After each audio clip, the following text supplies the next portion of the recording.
Okay, it's 7 o'clock.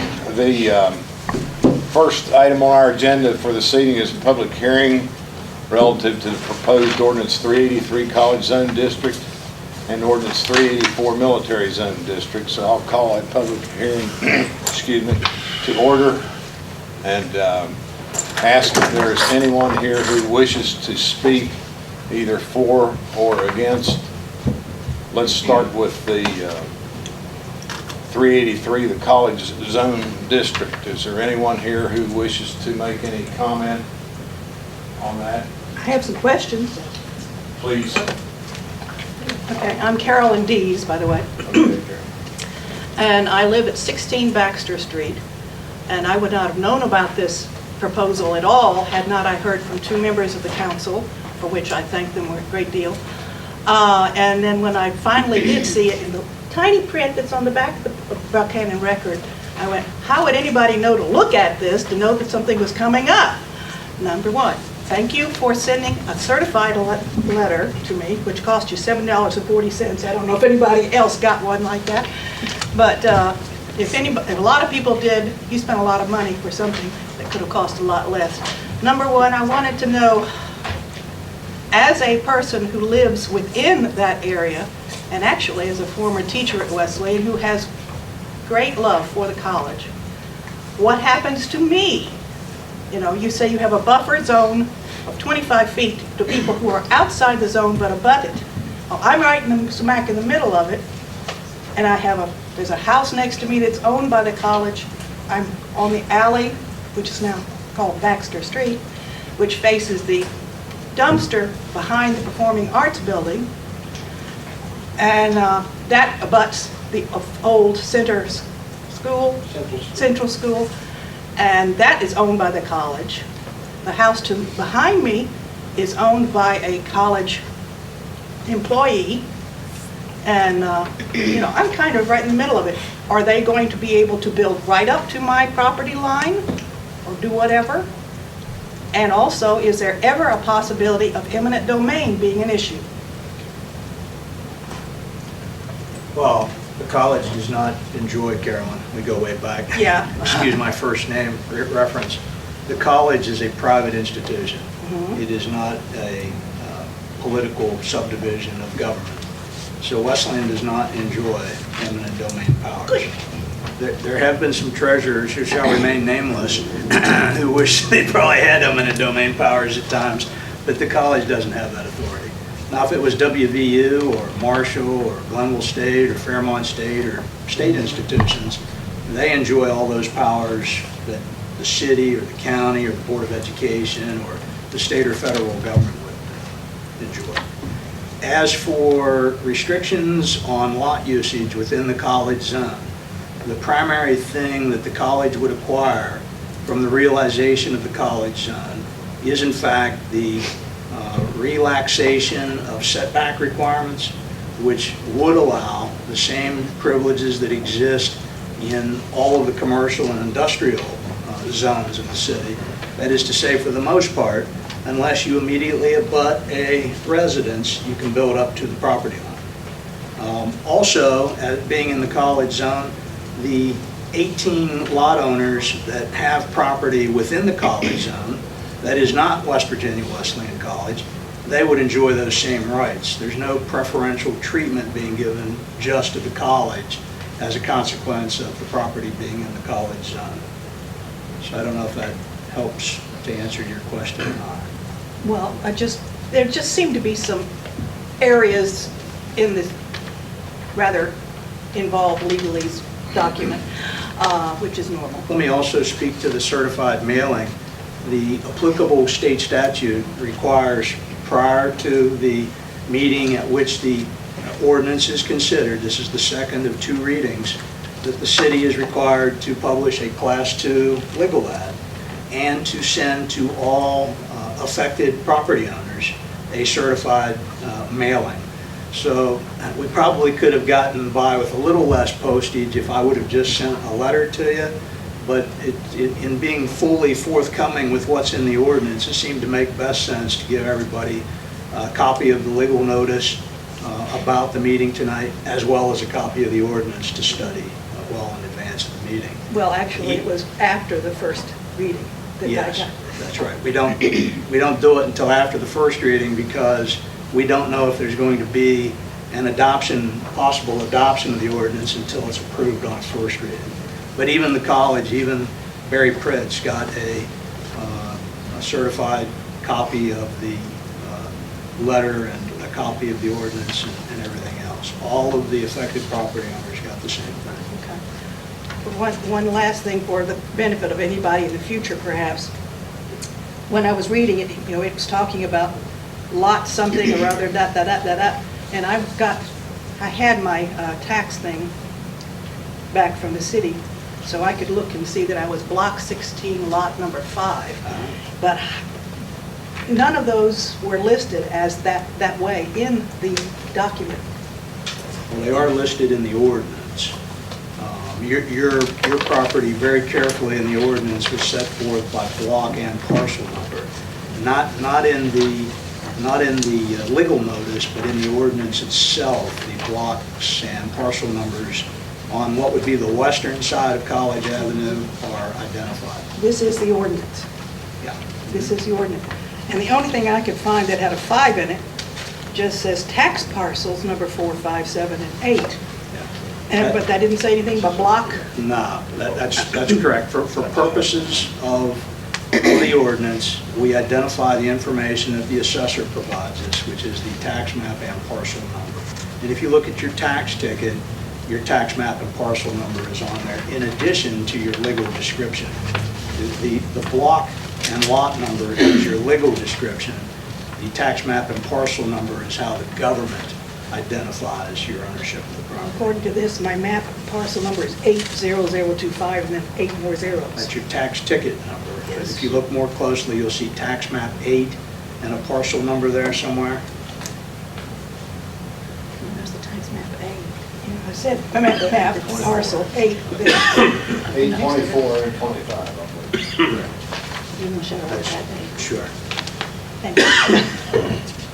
And that's enough, does that say? It's No, that's the- map 8, parcel 25. Yeah, that's what I said. But, you know, that isn't the way it reads in the ordinance. I just, Well, I think it you is gotta exactly think that. about us, people who are literary or musical and not geographical or geological. The purpose of the legal ad in the paper and in the certified mailing is to raise red flags, to send off the bells and whistles, if you will, that, gee, your property is going to be affected if the council does something. And that's what we wanted to do, was to get your attention so that you could inquire with us and ask the questions that you're asking. And the last question, there was a map referred to several times as being enclosed. It was not. It was attached to the ordinance, and I think inadvertently, when the copies of the ordinance were run, the big map is here. What was your tax map and parcel number again? Taps map parcel Eight, 8025. Parcel 25, 025. 025? Yeah. But you didn't get the map, was it? No, didn't get the map. Okay, that's, Where did that big envelope? that's listed as 25 in here, just plain 25, isn't it, Dave? Which one you It'd looking be at? D on page 3. Yep. Tax map 8, parcels 12, 17, 18, 19, 20, 21, 22, 23, 24, 25, 26, 27, and so on and so forth. That would be at 25, right? Okay. Yeah, well, in the receipt, it says 80025 Yeah. with big space between. That's just a difference in the way that the assessor references everything, the sheriff and the city. Well, Ron, you know I don't know the sheriff personally. I know, and, but you know me. Yes. Yeah. So I think Let's, that was a big majority of my complaints, questions. I think the answer, it sounds to me like the answer to your question is no, they cannot build right up to your property line because you are an abutting lot and they cannot build up to the setback requirement still applies in the case of property within the zone that is bordered by Yeah. property that is not, that has residential use, Right. right? That's not There's a owned by- 25-foot buffer zone Is that correct? on both sides of your property there, Caroline. There's a 25-foot buffer zone on both sides of your property. They cannot build closer than 25 foot. Now, my question, in addition to that, is since Carolyn's property is right in the middle of this, does the zoning, the college zone depreciate her property value? As the fact that there's probably only one entity that would want to buy it at any certain time. The general rule of thumb with zoning and land use planning is the more liberal the potential uses for the property, the value is enhanced, not decreased, not devalued. And there are uses being added to the college zone that don't exist in the R2 zone. So I'm not a real estate appraiser, but my position is that this does not adversely affect the value of anyone that would be within the new college zone, value-wise. I'd like to add a little bit to what that Carolyn had to say. My name's also Carolyn Crozier, and we live at 61 Mead Street, which is directly across the street from Jenkins Hall. We are beside the former Ream Snyder property, which recently the college did take possession of. And across the alley from us is the Phillips property that they already own. So we're piggy in the middle. How does this proposed ordinance affect us? As I explained to the other Carolyn a minute ago, you would enjoy all the same rights as the college. That is to say, one of the uses within the college zone, because the college has a lot of dwelling houses within its 125 or so acres. Your property is a dwelling house. So certainly you can continue to use it as a dwelling house. Or if you meet the other requirements of zoning, such as adequate parking, the landscaping requirement that still applies, things of that sort, you could choose to develop your property in the college zone for one of the other 11 permitted uses that are set forth within that ordinance. So we could open a restaurant if we wanted to? If you have enough space to address parking and all those other requirements that still apply, you could. We're not going to open a pub in the basement. Oh, shucks. So I also have a question. I'm Carolyn's husband. This Carolyn, not that one. This Carolyn. If I may, I'd like to quote from the Record Delta from last Wednesday, an article that was by Dr. Barry Pitts. And it goes on to say that other property owners within the new zone would enjoy exactly the same benefits as college. And basically, nothing would change for them except that the potential usages for their property might be expanded. Now, what on earth does that mean? I think what he just Well- said, that Well, what are the potential uses for our property that could be expanded? Let's go to Ordinance 383, and I'll explain. If you look over at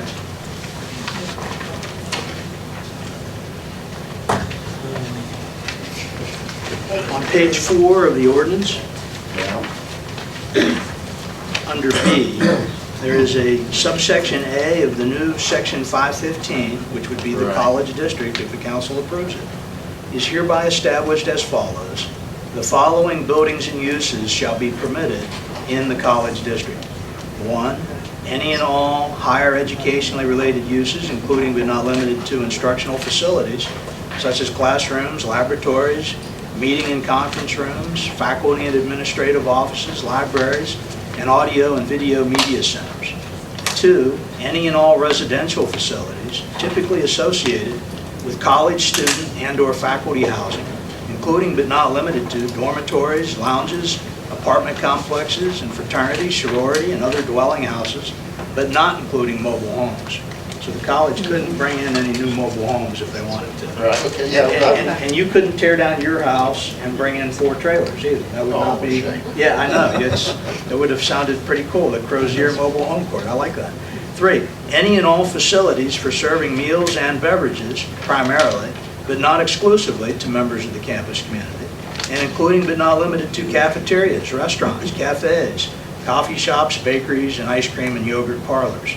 4, any and all indoor or outdoor facilities for athletic, sporting, training, or recreational purposes, including but not limited to fields, courts, tracks, trails, gymnasiums, exercise complexes, and swimming pools, and also specifically including the City of Buckhannon's Riverwalk Trail and the Buckhannon River Boat Ramp.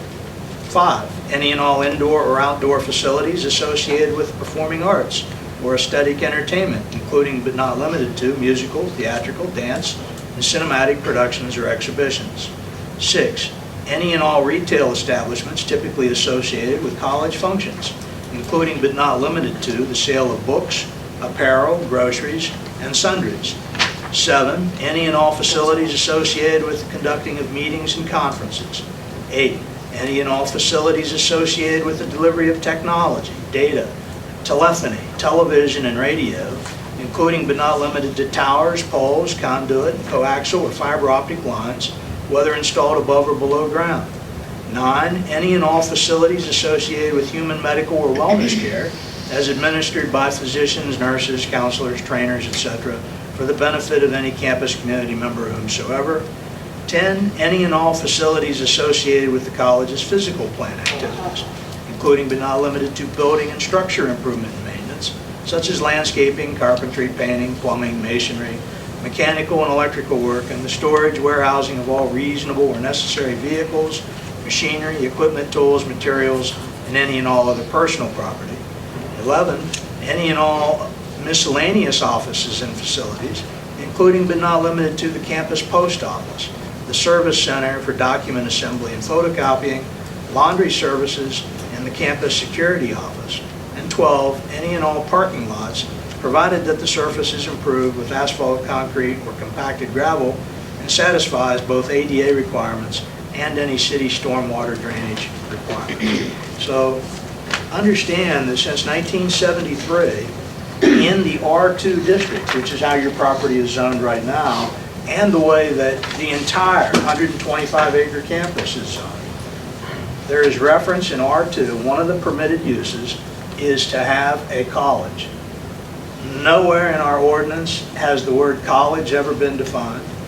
I don't believe relative to anything concerning zoning or land use development or planning in the West Virginia State Code, there is no definition of college. So what you have right now is essentially an opportunity, arguably, for West Virginia Wesleyan College to say, this is a college use, whatever we say it is, and it could be used by Wesleyan. What this ordinance really does is to define and describe what goes on with the college, and specifically to limit it to those 12 things. So I would submit that it's really, while it does provide Wesleyan some opportunities to do some things that they haven't been able to do in the past, it also very clearly describes what can take place, and if it's not one of those 12 things, then it can't take place. And that would be the same with you. You would have those same enjoyed new things, but you would also have those same limitations, which I think about the only thing, if you look at R2, some of the things that you couldn't do in the college zone would to be operate something like a funeral home. There's some things like that in R2 right now that you could do that you'd be foregoing. So if you had plans to get into the mortuary business, we might have to add some language to cover it. I think you're going to be okay. Well, that's very good. Thank you very much. You're very welcome. The only other question I have is, how is this going to affect our real estate taxes? Well, I don't believe you'll find that it'll affect them at all. The Upshur County Assessor's Office isn't going to increase or decrease your taxes based upon, your house is still your house. Now, if you tear the house down and as a result of being able to do some more things with your property, decide to put in a 7-story high-rise or something like that and make all kinds of money, then the assessor's going to come along and say, you know what, this building's worth more than the Crozier house used to be. It's worth a lot more now. And so there could be some ramifications if you change what you had. But this ordinance will result in absolutely no property tax changes at all, unless you change what you do with your property. So bottom line, it does not adversely affect It does not. From a taxation perspective, it absolutely won't. from any perspective. It does not adversely affect. In my opinion, that is a correct statement. May I ask if there's anybody here from the area alongside the railroad, like Wood Street, Randolph Street area? Because, like I said, if I had not been contacted by the council, I would not have been on the alert and looked at that notice. And they didn't. You have an awful lot of numbers here for parcels of material of land.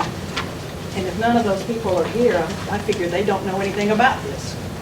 I sent 18 certified letters. Here are the slips, and I have 18 receipts. Everybody got the certified mailing, everybody got the ordinance, everybody signed for it, and that's what the code requires the city to do. I think we went a couple of extra steps by including a copy of the ordinance in there so that you would know exactly what's being proposed, and that's where we are. That's the reason we're having this meeting tonight, so you can ask these questions. Item 12. Pam, wait a second. A couple of weeks ago, or 3 weeks ago about, we had a planning commission meeting to look at this ordinance, and initially, maybe I've got a little bit of reaction here that I did not have the night of the planning commission meeting. The first time that we had seen this ordinance that we were being asked to look at and recommend to that city council adopt was that night at the meeting. And I kind of skipped over the first page and went to the meat of the ordinance, which were the articles.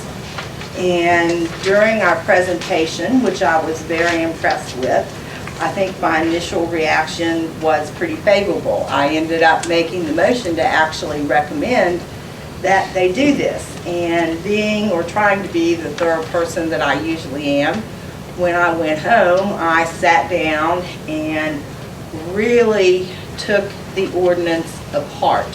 And there are several things in the ordinance that really bother me.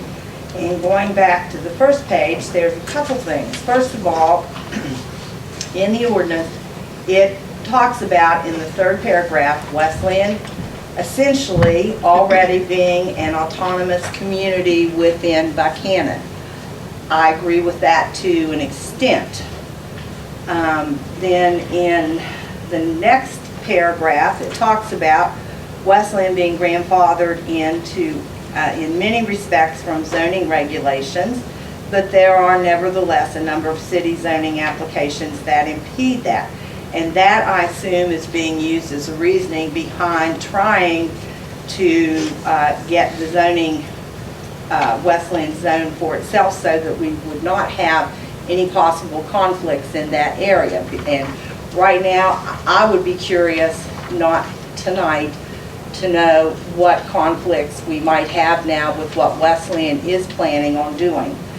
Then the next paragraph, and I didn't even, I guess, pay attention to this that night, but it was already in here, whereas the Planning Commission of the City of Buckhannon specifically recommended to the City Council that a new college zoning district be established during its meeting on July 28, 2014, to empower college officials to better utilize Wesleyan's real estate holdings, and then it goes on.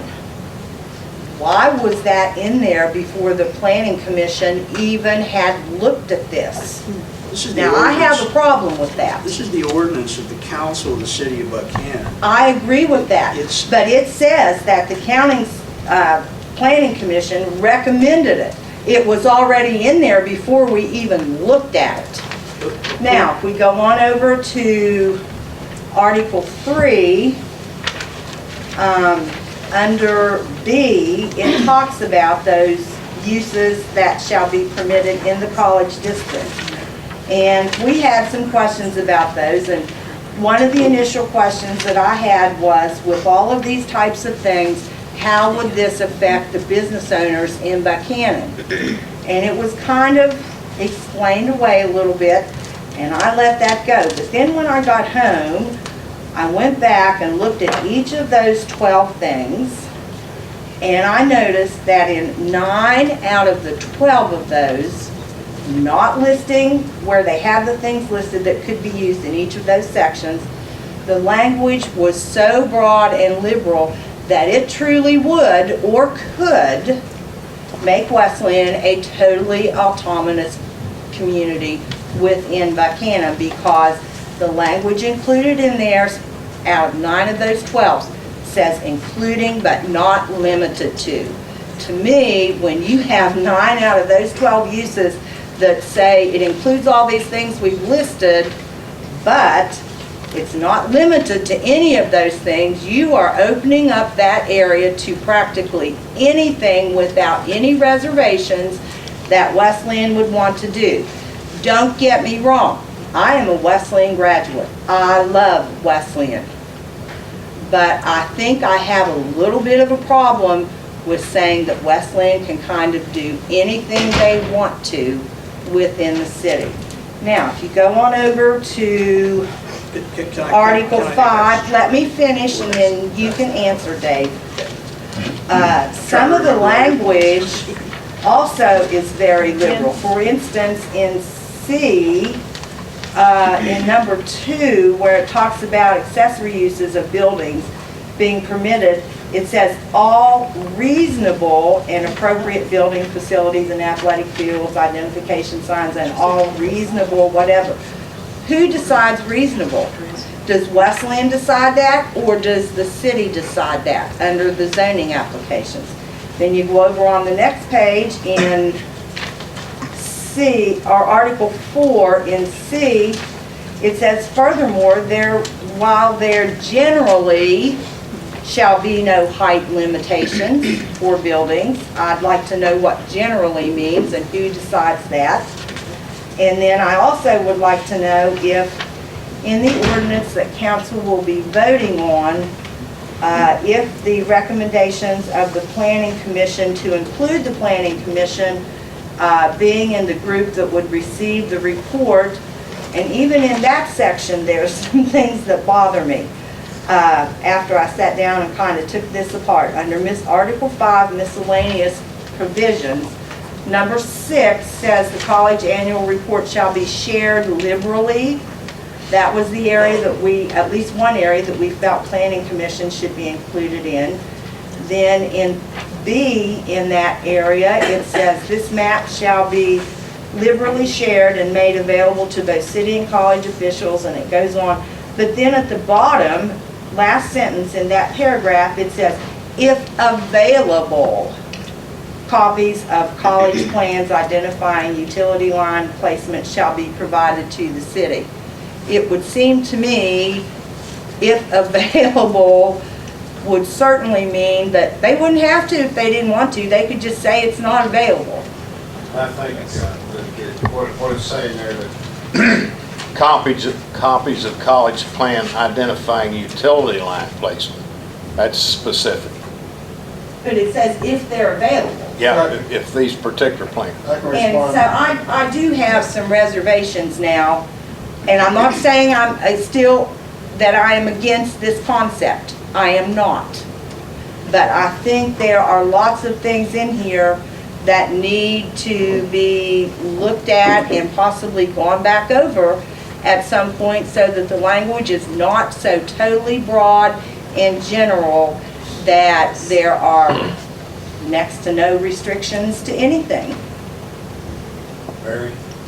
Well, I'm sure about the utility line. There are utility lines on our campus that we find every day that we don't know are there.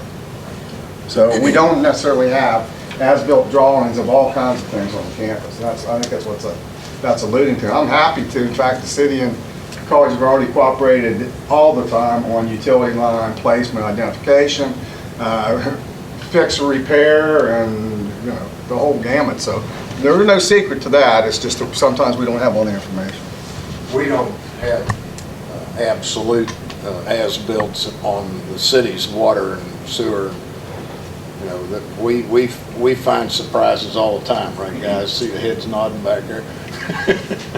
So I think that line is specific to the utility lines, not all the other mapping and so on. Needs to be done in all the reports. I really would like a chance to respond to all those other questions too, and I know David probably, I know you wanted to.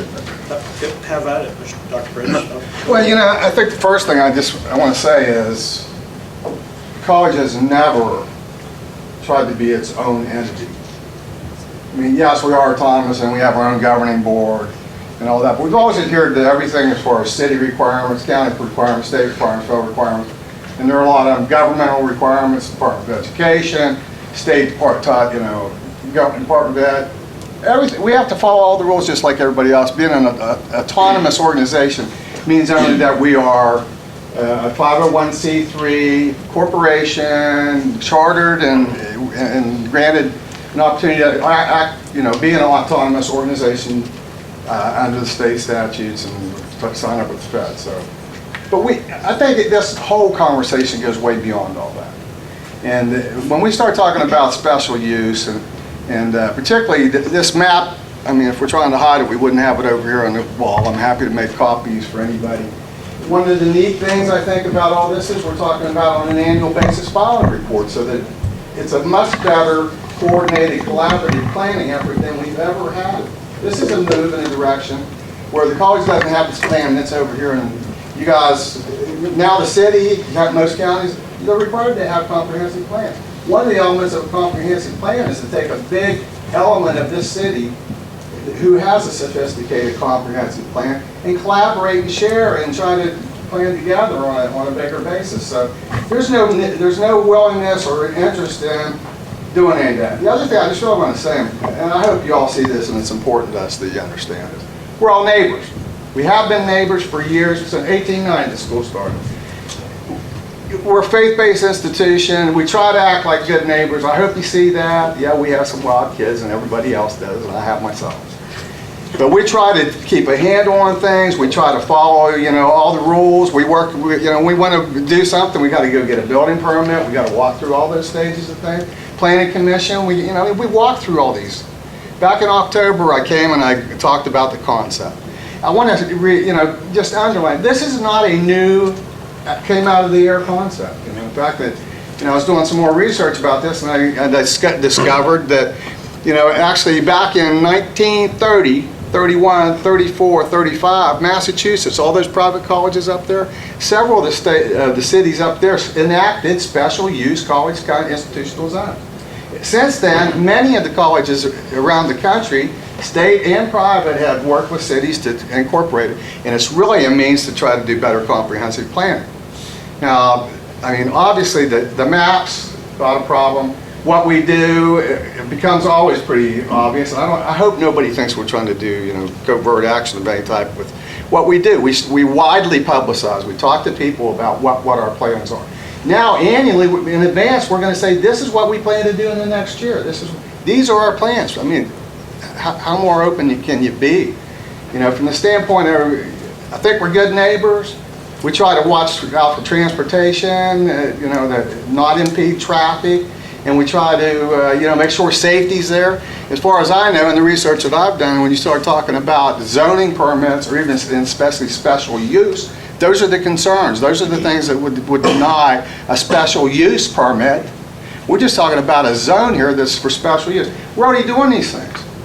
I mean, there's nothing covert about, we're going to start some gambling parlor, What we're talking about is doing the very same things that we are doing now, but we want to get everything in a consistent zoning pattern. Right now, we have 40 acres of our campus that was grandfathered in back, was there before the 70s. Grandfathered in, basically, we could do what we wanted to pretty much with those 40 acres. In the meantime, now, if you know, especially after the 85 flood, we've expanded our campus dramatically, and now we're over 100 acres. I'm not even sure exactly. But you already know, we already have this. We already cooperate. The city and us work. We have, walk trails. We have recreation facilities. We have all kinds of shared, now a new learning trail that's coming in, community kind of things that we do. We work together on so many projects, from sewer to, to safety, issues, work with the fire department. We are partners. All we're trying to do here is to be partners, be good neighbors, and get our plan in together collaboratively and cohesively with what the city's doing too. We don't want to do anything other than what we've been doing.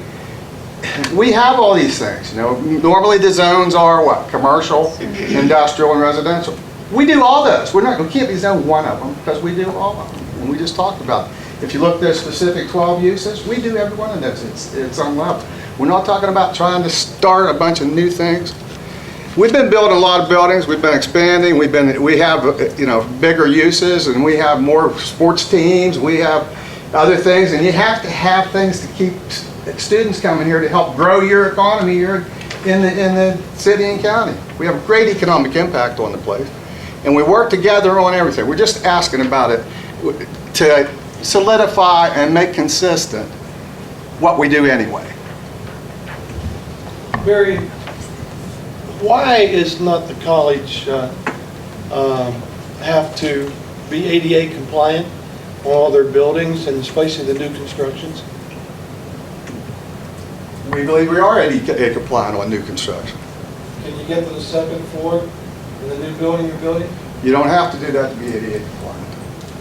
How about- You have to be able to bring the services to the individuals. Other buildings that you may be talking about, there are grandfather clauses regarding ADA. I've just witnessed, not in the new one, of course, but at the ad building, in the rain, a handicapped person in a wheelchair that sitting there with a phone had to call somebody to come out and do something. And I think that's kind of degrading to the person, really, to have call in. I thought all the buildings really were supposed to be ADA compliant. I noticed your parking lots are going to be ADA compliant, and it's just something that's bothered me that a handicapped person does not have full access to the buildings. Ron, if the college were required to be ADA compliant with every facility, the college would go bankrupt. Really? They do not have, I was involved in this years and years ago when the act first was, like Congress does all the time, they say this is what you got to do, and then there's no money for a lot of, corporations or individuals to do it. Let me jump in here for a minute. I think we're off track. We're not here to talk about ADA. It's an important issue, and I understand that it pulls at the heartstrings. It does for me too. But we're talking about ordinance 383, the zoning, and this public hearing. Let's stick to the agenda, please. Are there any pitfalls to this? Is there anything- From my perspective? Yeah, from your perspective. I really don't know, Ben. I can't think of a reason why this ordinance shouldn't move forward. We don't have any intention or ill will to in any way do anything wrong or impede on the neighbors, or we just want to keep doing the business the way we've been doing it. We want to do it better. And you don't have to be sick to get better is one of my favorite sayings, and this is one of the ways. Strategic planning, comprehensive planning, collaboration, work together, share resources, live within a community and be a partner, and that's what the college is after. Is there any impeding projects that this would affect if it's not passed tonight? Well, you probably can look around and see that we have probably a dozen, maybe 15 projects going on. All of them have been approved. All of them are underway. Most of them are almost complete. We have, ideas for later on that we've been already talking with the city and collaborating on some of the planning for that, talking about feasibility permits, a tennis court project, for example, down in the Wood Street area, and we had the whole issue of our tennis courts. We do have a tennis team, and we've got to have facilities.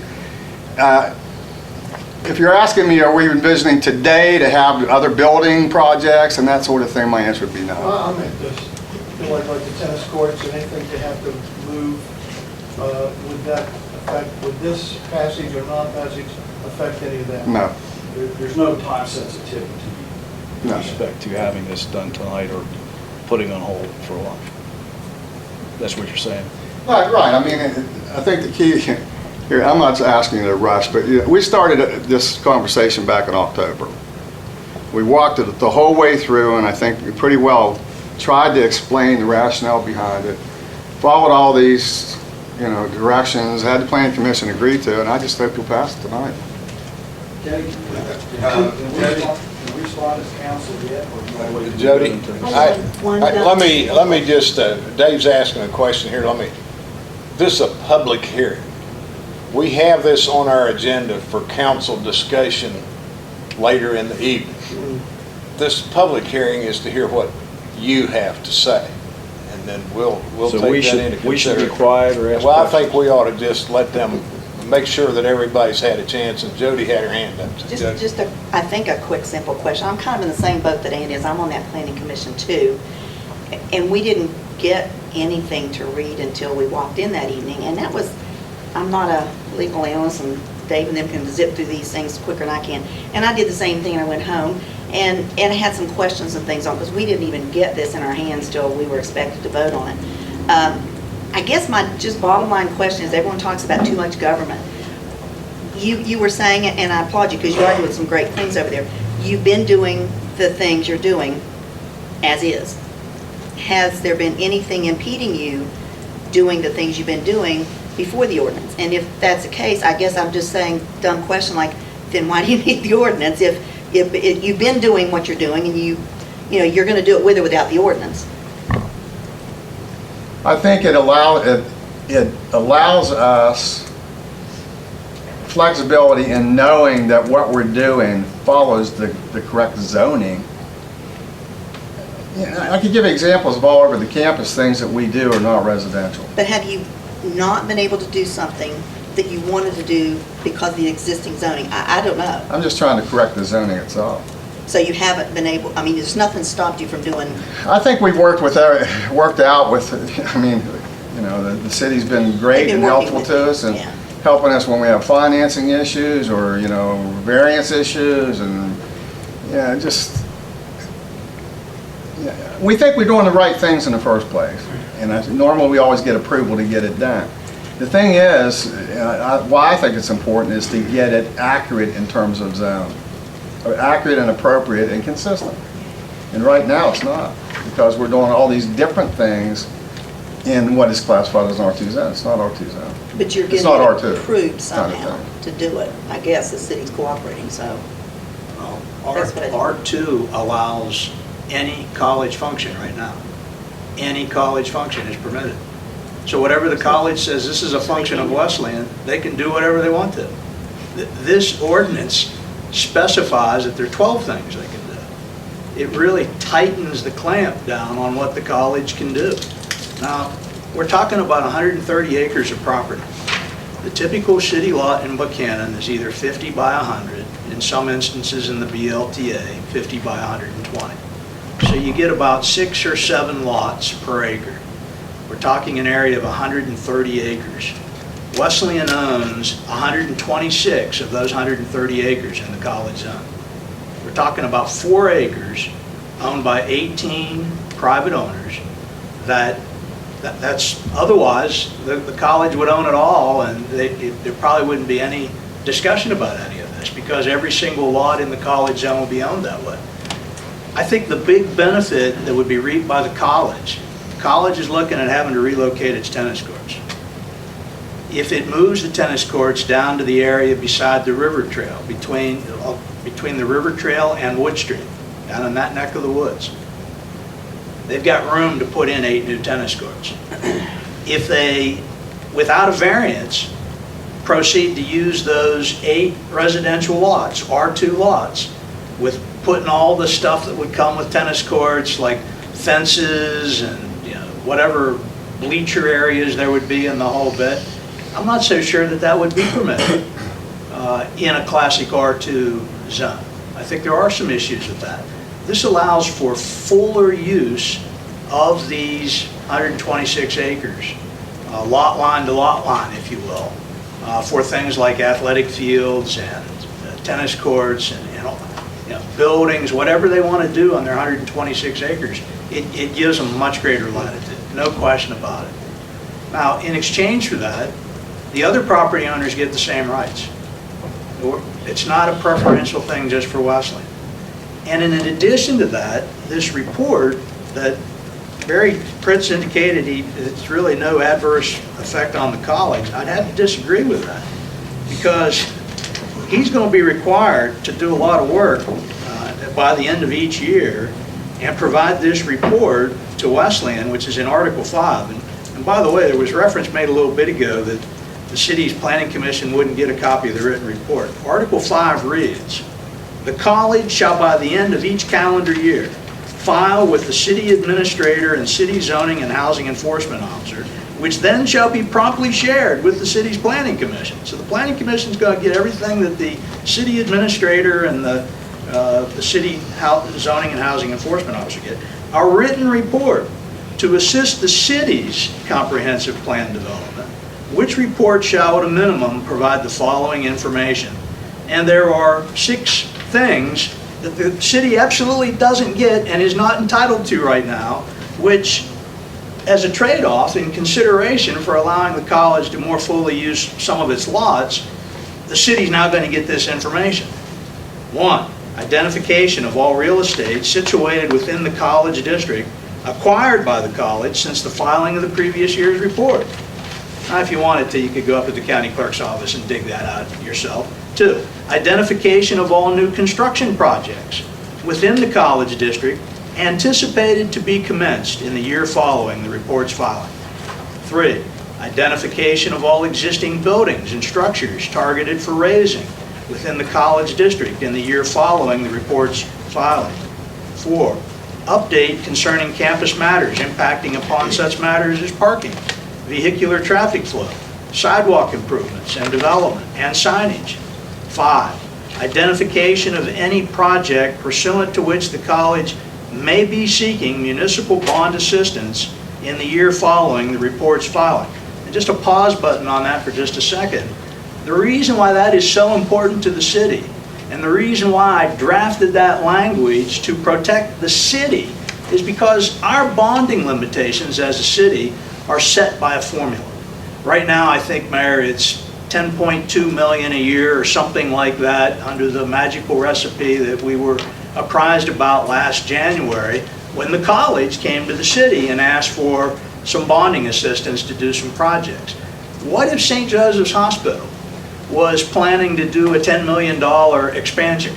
And now the college comes to you and says, well, we want to do a $10 million expansion. If you got that report by the end of the year before the college comes begging, you could tell the college, look, we've only got so much bonding capability as a municipal corporation, and St. Joe's has asked first, so you may have to delay your project. That would be good from the city's planning perspective, from the hospital's planning perspective, from the college's planning perspective. And this city has on multiple occasions during my going on 32 years here, done bonds for both Wesleyan and the hospital. So that's an important planning thing for all the entities. You don't get that right now, but you will get it now if you pass this ordinance. And finally, number 6, the college annual report, as I read before, shall be shared liberally by the city administrator and city zoning and housing enforcement officer with city utility board and other administrative personnel whose activities would be impacted by college-related projects. So not only does the planning commission get it, but as we look at storm drain projects and as we look at water and sanitary sewer projects, wouldn't it be an important piece of information if the college was going to put a new building, maybe 15,000, 20,000 feet under new roofing and going to generate a lot more rapid runoff with stormwater? That would be something that the engineers would want to know about, so that we could assure that we're not just addressing the external campus needs, the city of Buckhannon, but also that we're not going to have adverse effects going on from what the college development's going to produce too. We've had to wrestle with some of those issues over the years. Rich Clemens had his hand up. Just a couple of comments that haven't been touched on that I think might be helpful. For those folks that are scheduled to be in the college zone but are currently zoned R2, uses of your property right now are pretty limited, unless you're going to start your own college. They had an individual, in fact, is unhappy with me right now because they want to open a particular kind of a retail store on a lot that's available. It happens to be zoned R2. My answer is no, you're not allowed. The reason they're not allowed is because that's not one of the acceptable uses of an R2 lot. R2's got a pretty short list of kinds of uses.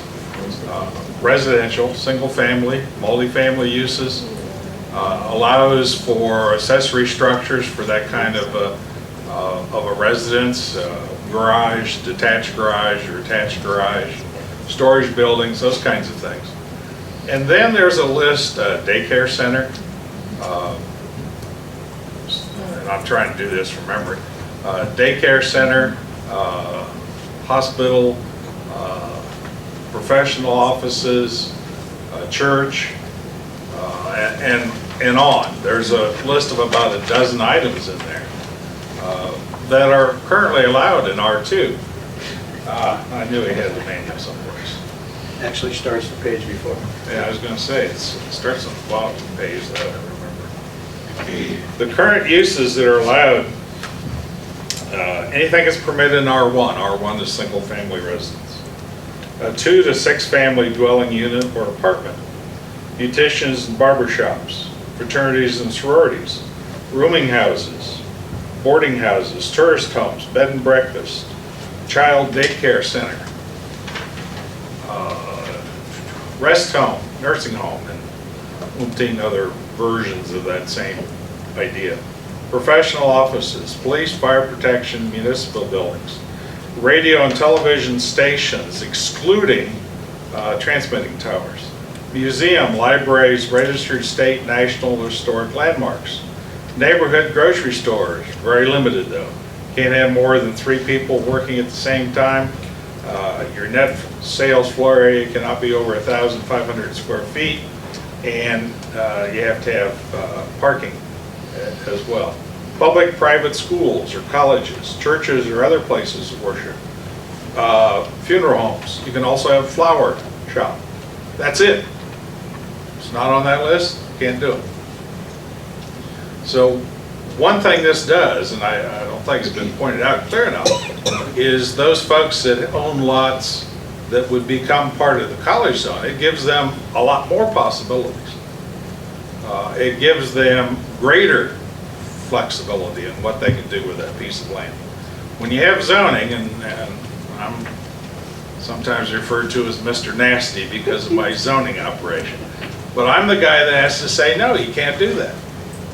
Now, you know, Barry doesn't remember some of the issues I've remember in terms of building new buildings on campus. We have had issues, not major issues, but still they had to be resolved before we go forward. One of the things I really did not like when they brought the plans to me for the Law Theater, the new theater on campus, was they had it very, very close to College Avenue. In my opinion, it was going to look terrible. But there was an alley behind it, and the college did not own the property behind that. So if you're going to put up a building with that footprint, it was going to sit on the front side. Wouldn't have had that circular drive in front of it, and planning and so on. Wouldn't even have the entrance because there wasn't room for that. So by working and over a period of time, those issues were resolved. They were resolved primarily because the college happened to acquire the property behind it. It was the old central school. If that had not happened, that theater today would be sitting on that front side. And those are the kinds of things I think we need to take care of and make it so the college can do the kinds of things they're interested in. We got 1,500 students, give or take. How would you like to feed all those downtown? I mean, you can't do it. They have a huge dining hall on campus. They have sports facilities. They have exercise facilities. Those are the, you know, when we talk about a separate segment of our community, it is almost a self-contained. A student could very easily, I don't encourage them to, but could very easily stay on campus all the time. There's very few things they would need to absolutely go off campus for. I don't think that's healthy for them. It's certainly not healthy for the rest of the community. But they provide a complete city there in terms of cafeteria, in terms of exercise, in terms of small convenience store, in terms of the bookstore, electronic facilities, internet access, library, everything is right there. So I think it's kind of unfair in a sense to provide this rather limited R2. And I've been one of these proponents for this kind of a concept for a long time, because it was always a bit of a stretch to look at R2 and figure out how that fits the college. And we did this for a number of other areas. This is not unique. When we looked at changing the zoning code a number of years ago, back in the mid-'80s, we looked at areas, particularly industrial areas, areas that were zoned commercial, but would have been better to be zoned industrial, and they were revised. You know, this is one that we've talked about for a long time, but we never really got down to until really, I think Barry, you brought a copy of a 1952, I think, ordinance or an article about college zones that I really started to think about. So I think it's just trying to call what the college is and define it tighter. Sure, it's going to change. It's always changes a few folks around the edges because you're now either in or not in. I would be the individual that lives across the street and says, "Ooh, take me in." You know, I think as an individual close to the college, you'd rather be part of the college zone than just outside the college zone. But that's me. Just a quick question. Was planning commission inserted into that language, Rich? Pardon? Was planning commission inserted into that language? I couldn't tell you. I'm not responsible for drafting the ordinances. David, was We can that put it in included? if it is. On Article 5, you're talking about Article 5? Yes. A, the college shall by the end of each calendar year file with the city administrator and city zoning and housing enforcement officer, which then shall be promptly shared with the city's planning commission, a written report to assist the city's comprehensive plan development, which report shall at a minimum provide the following information. And that was one of the two recommendations that night that the planning commission made that I redrafted before it was submitted to the council. Let me address one other of your concerns, because I don't want there to be any misunderstanding about this. I've been drafting these for 32 years. I never, in all the years I've been going to planning commission meetings, never had a completed ordinance that I brought before the planning commission. This was the first time. And I did it that way both with respect to this college zone and with the other zone that we haven't even gotten into yet, the military zone, because they could be controversial. In the past, the planning commission would just say, well, Macaulay and Clemens, you do all that zoning and planning stuff for us. If it's good enough for you, good enough for us. And that was pretty much the way it worked. And I would try to gauge what the planning commission was recommending. Rich would prepare a report, and I would draft an ordinance.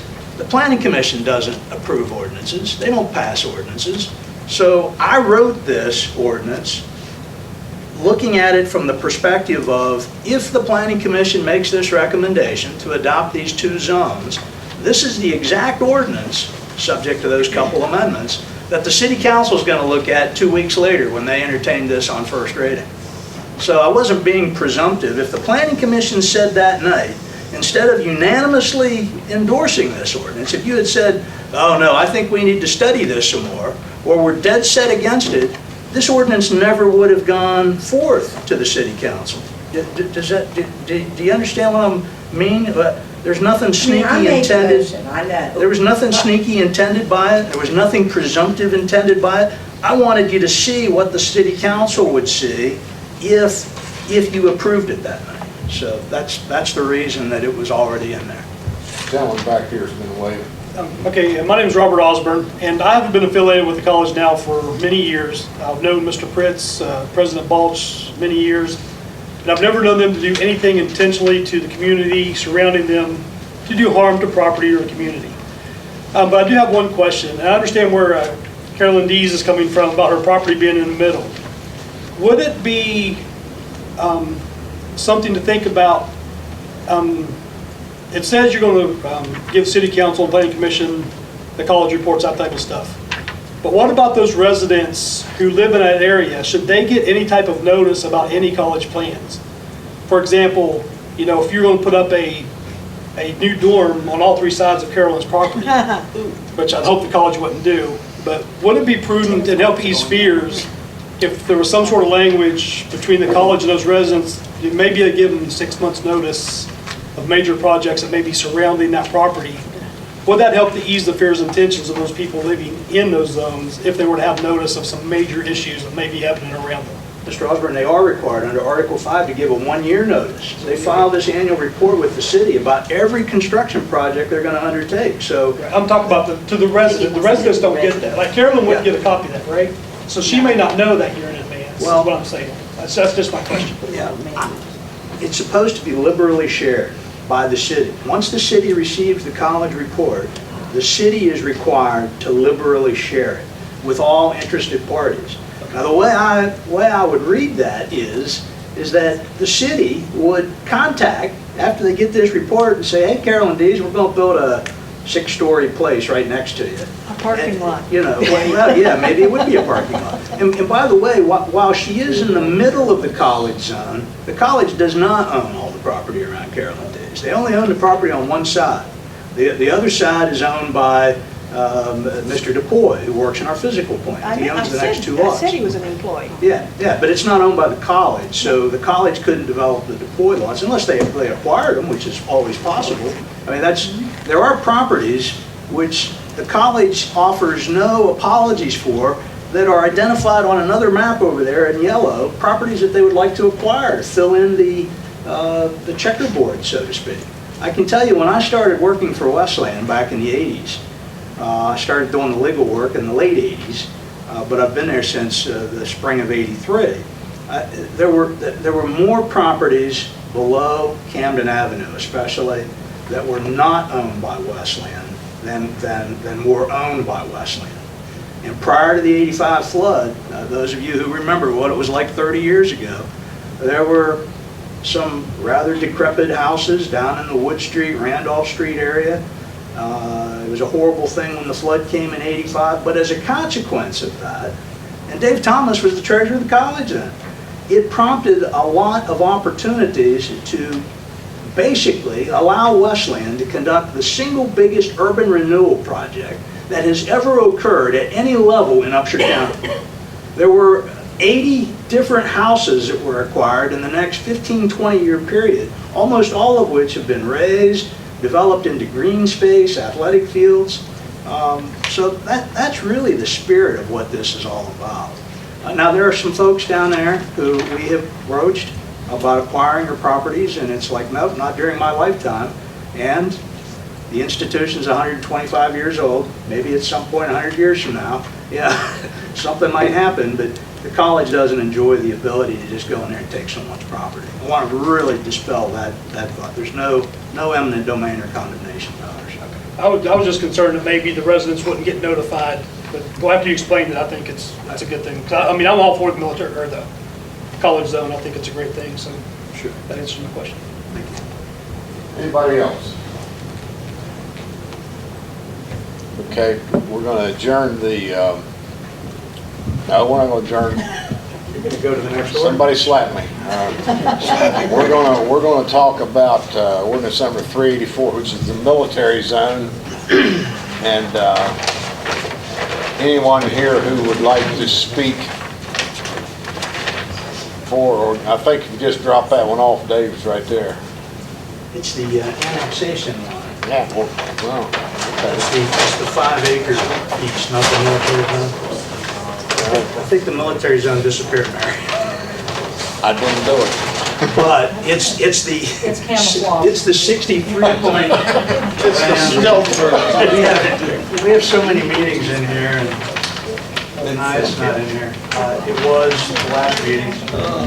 There's 63.30 acres that was annexed in January of 2013. The most substantial portion of which is owned by the West Virginia military, a portion of which is owned by the Upshur County Commission. And that's pretty much it. Those are the two owners. And the Planning Commission on July 28th considered Ordinance 384.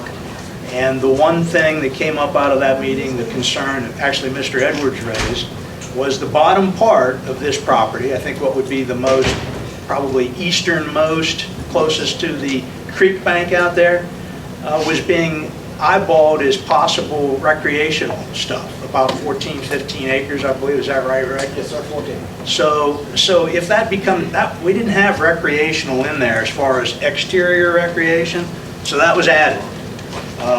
Let me just go to ordinance 384 real quick and identify the uses that would be permitted under this ordinance.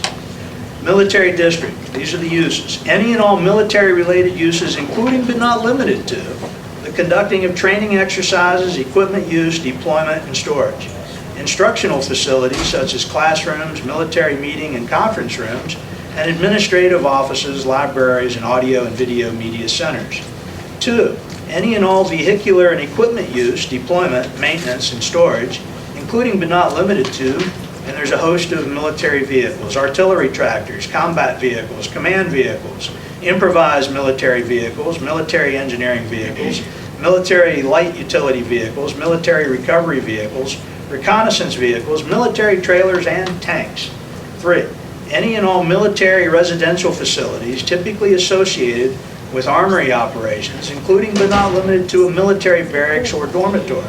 4, any and all other ancillary uses permitted by the military regulating agencies of either the United States of America or the state of West Virginia, or traditional to military functions or operations. 5, any and all facilities for operating a conference center. I would just remind the council that this city, 2 years ago, borrowed $765,000 to realize that conference center out there. That property in its entirety right now, because it was annexed into the city and under state code, it comes in as R1, single-family residential, the most restrictive zone that there is. That's what's required under state code. So if we're going to do a conference center out there, and after they just spent $14 million on that building, it might be a good idea to, consider the zoning change. That's the reason that we're doing this. Terry might say that they're all one family. Maybe so. Including but not limited to the preparation and serving of meals and beverages, including alcoholic beverages, and outdoor facilities for any and all athletic and recreational purposes. Those 10 words, and outdoor facilities for any and all athletic and recreational purposes, I think it's 11 words, was added as a consequence of the meeting that we had on July 28th. 6, any and all facilities associated with the delivery of technology, data, telephony, television, and radio, including but not limited to towers, poles, conduit, and coaxial, or fiber optic lines, whether installed above or below ground. And 7, any and all parking lots. Now, number 6, there was a concern raised by somebody at the Planning Commission. Oh, wait a second, that's just down below the airport. That could cause problems if we build a tower. Not so. Limitations in military district are covered under item 4. And if you look at 4C, furthermore, while there generally shall be no height limitation for buildings and structures within the military zone district, no building or structure shall be permitted to be constructed or erected therein exceeding a height that is deemed to create any violation or issue for the operation of the Upshur County Airport in accordance with the rules and regulations of the Federal Aviation Administration. That's the FAA. A very large tower to impede It'd be a air tall traffic. puppy. in Well, that. the reason, Mr. O'Neill, that was put in there, I actually stuck it in there in the college zone first, because I did 383 before 384. Years ago, I've told the story a couple of times in the last 6 weeks at Planning Commission and City Council meetings. The Intellos Tower, when they first approached Wesleyan, they wanted to put in a 200-foot tower. Okay, great. The folks at the Airport Authority found out about it. Said, that might be a little high. We're going to engage an engineer to look at that. And the engineer determined that it would be a lot better if that tower was 185 feet high instead of 200 feet high. So Wesleyan cooperated with the authority and reduced that by 15 feet to satisfy the murky administrative rules and regulations of the FAA. So that's the reason that broad language, broad language can sometimes help or it can sometimes hurt you. In this instance, it's intended to meet with compliance of the FAA. Anybody have any comments to make on the positive or negative side of this ordinance 384, the military district? Now I'm going to close the public hearing. I just had a question. Is there anything in this ordinance, David, that would limit, let's say, somewhere down the road in the future, if the guard wanted it and if there was a need for it, to put like a type of, not necessarily dormitory, but maybe even paying type facility if people wanted to have hotel facilities out there? If the military wanted to sell off or lease a portion of the biggest part of the 63.3 acres is owned by the West Virginia military. That's who holds title. They would not be able to develop a motel. If they want to house, they want to do a dorm or a barracks for military purposes. Otherwise, they would have to come back to the city council and say, look, we want to sell off 10 of our acres to Marriott or Hyatt or Hilton or whoever. Well, They would then have to come back to the council, and the council would refer it to the planning commission. I think that's moot because I think that the Development Authority still holds the title to 22 acres on Brush and Fork Road side of the stream. The whole parcel has not been deeded to, in exchange. So the Development Authority still holds title to a parcel of that. Joyce? It would be much different, I wouldn't think, than what Camp Dawson is doing presently. Because you can be housed there. Can't imagine that any use other than what you've seen with traditional armory or readiness center is ever going to take place out there in our lifetime. And, so I closed the meeting, but maybe I did it prematurely. Anybody else got any comments? Okay, then the public hearing is closed. I will call to order a regular meeting of the Buckhannon City Council and ask if you will join me in a moment of silence. And please keep in mind the family of Dorothy Short and Dorothy and Bill's contribution to this community.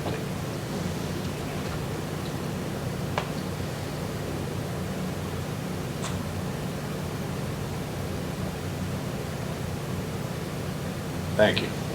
We'll respect the flag.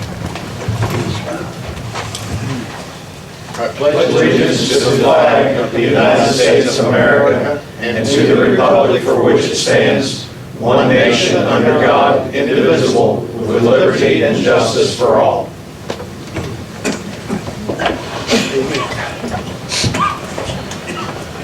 Dr. Reed is not here, but I understand Joyce is here to speak on the idea of the joint city-county meeting. Let's move this up. Joyce. She can't do it, she's a little girl. What's my toes? What's your toes? Okay.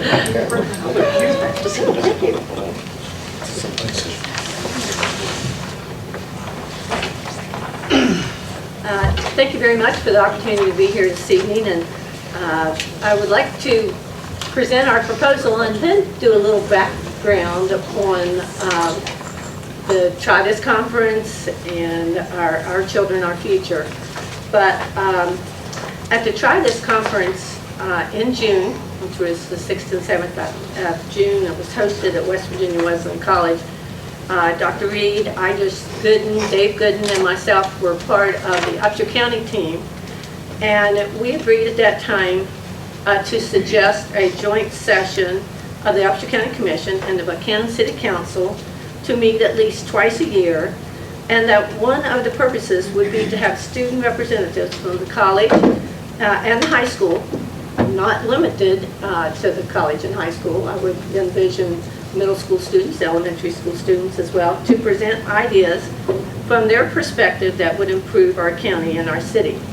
Our goals, some of them, would be to involve youth in government, promote intergovernmental cooperation, and hear concerns of our youth for our community, and resolutions and ideas that they may have to present that would address concerns that we have in our community. The Try This Conference was a statewide conference and an outcrop of Our Children, Our Future, and a campaign to end child poverty. And from that, another campaign was Healthy Kids, Healthy Families. And you all might remember that Wesleyan, I think it's probably been a year and a half ago, maybe going on 2 years ago, hosted the first planning meeting of the Healthy Kids, Healthy Families campaign at Wesleyan. And I was part of that, and many of the community members were part of that planning that was to involve the entire state. And we were very proud that we were one of the first to have it here in Upshur County and to host it at West Virginia Wesleyan. And you also might remember that following that, you know, time goes by so quickly. I might confuse the times, but it may very well have been last fall. Then we had one of the first and held a regional portion of that whole event of tackling poverty issues in our community, Healthy Kids, Healthy Families. Here at Stockton Youth Center, it was a regional campaign, and our community very much involved. And C.J. Rylands, I know, was a very big part of that, and brought his chefs and his food in and helped to prepare, you know, a meal that would be inexpensive and easy for our families that maybe weren't so fortunate that could do that type of food preparation on a small budget. So those were held throughout the state in different regional locations. And then this summer, like I said, June the 6th and 7th, the statewide conference was hosted at West Virginia Wesleyan, free of charge, I might add. And we were just thrilled to have that conference there. And folks from all across the state of West Virginia came and for 2 days and brought their ideas. And I would encourage folks to go to the website, which is www.trythiswb.com, and you'll see a wealth of information in different areas and folks who came from all over the state have their ideas on that website, how they can improve their communities and how they can make their communities healthier and how they can make their families happier. And at that time, C.J. Rylands was one of the speakers, and we were very proud of him and the voice that he put to that. And anyway, we had a day and a half where we came together, and there was also grants that were presented, opportunities for grants, and we were part of an Upshur County team.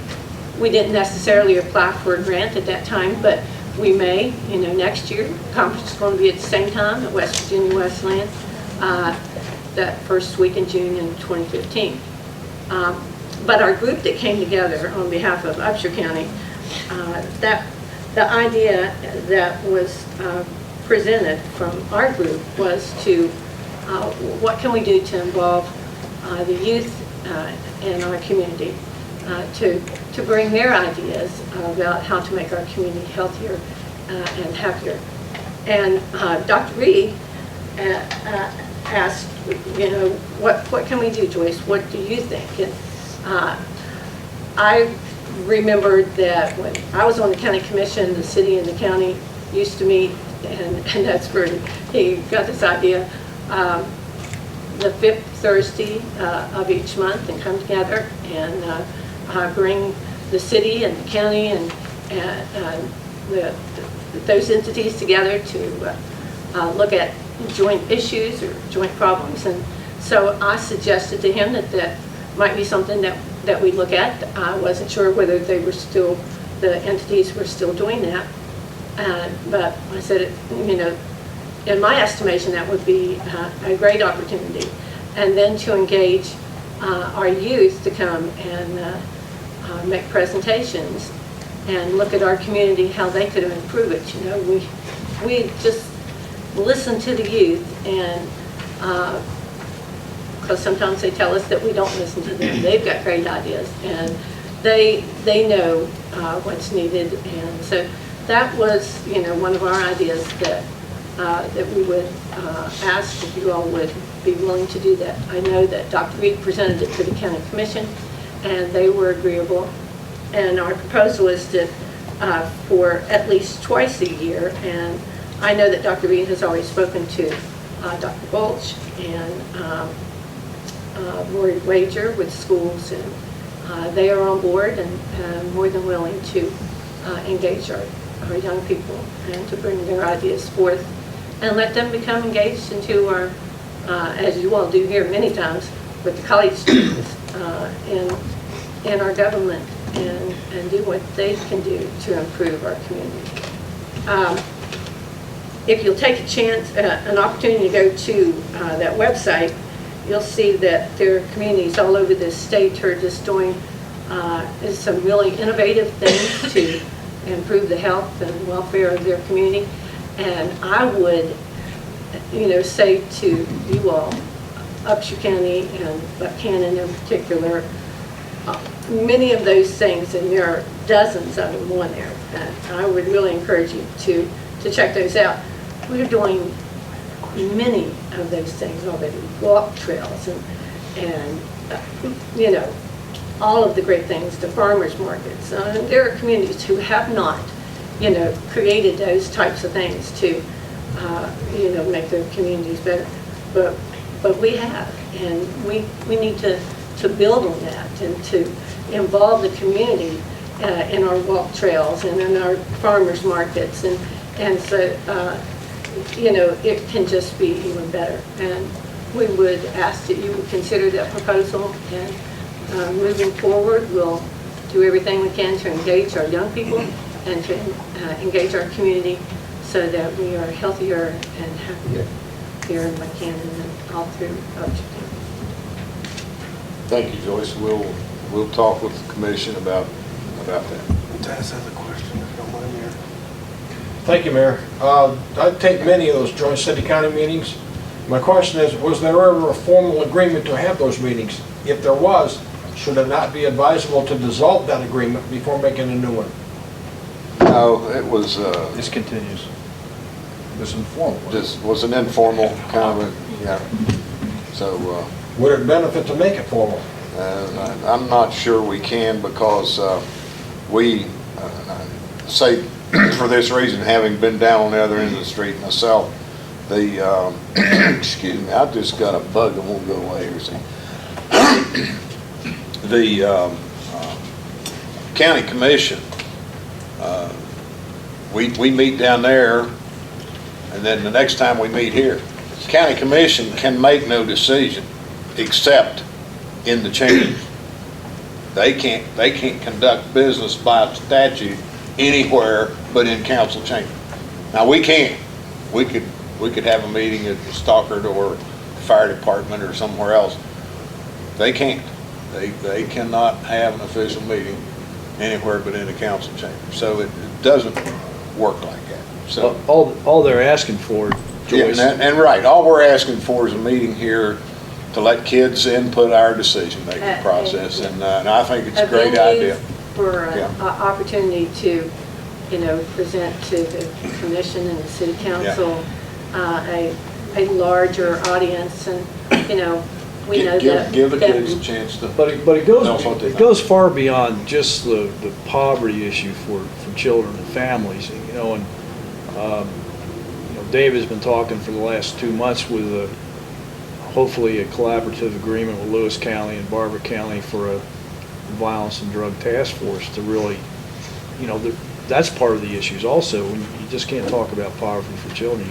It's such a comprehensive problem in our society and culture today that I think the commission and the city needs to do this and figure out what can we do to make our community better. And the college would be part of that process, quite frankly, and the high school and middle school. And I think that getting the perspective from the younger people is is a good idea. We'll talk to them about it. We And held, that's a start We'll try to in get the it. right direction. we held 3 years, wasn't it, Rick? 3 years or 2 years of the Youth Academy, Youth Leadership Academy. Youth yes. Leadership Academy. But that was mostly primarily based upon civics and governmental process, not so much input from the youth into everything that goes on within the city besides the government capacity. But the youth that were in that program had some mighty fine ideas, and they voiced their opinions as to how cities should conduct business, how the county might be there, and the Board of Education. And they were some smart kids. Yeah, I think we forget Great sometimes perspective. how the youth now have this technology that they can use now that much more advanced than what we had. And they can explore around the whole United States, around the country, around the nations on different ways that the youth are actually contributing to their communities and doing a very fine job of it. So I applaud you and Dr. Reed and everyone else for doing that and engaging the youth in this. And if there's anything I can do, I'd be happy to help besides the city's perspective. So thank you. That if you would, look at the website for trythiswb.org, it indicates there's a smorgasbord of doable, practical ideas that can help us turn our dreams of a healthier community into reality. West Virginia is at or near the top of every awful chronic disease list. It doesn't have to stay that way. In 2012, West Virginia University researchers found that 1 in 5 West Virginia 5th graders already had high blood pressure. 1 in 4 had abnormal cholesterol levels. 1 in 5 kindergartners were coming to school obese.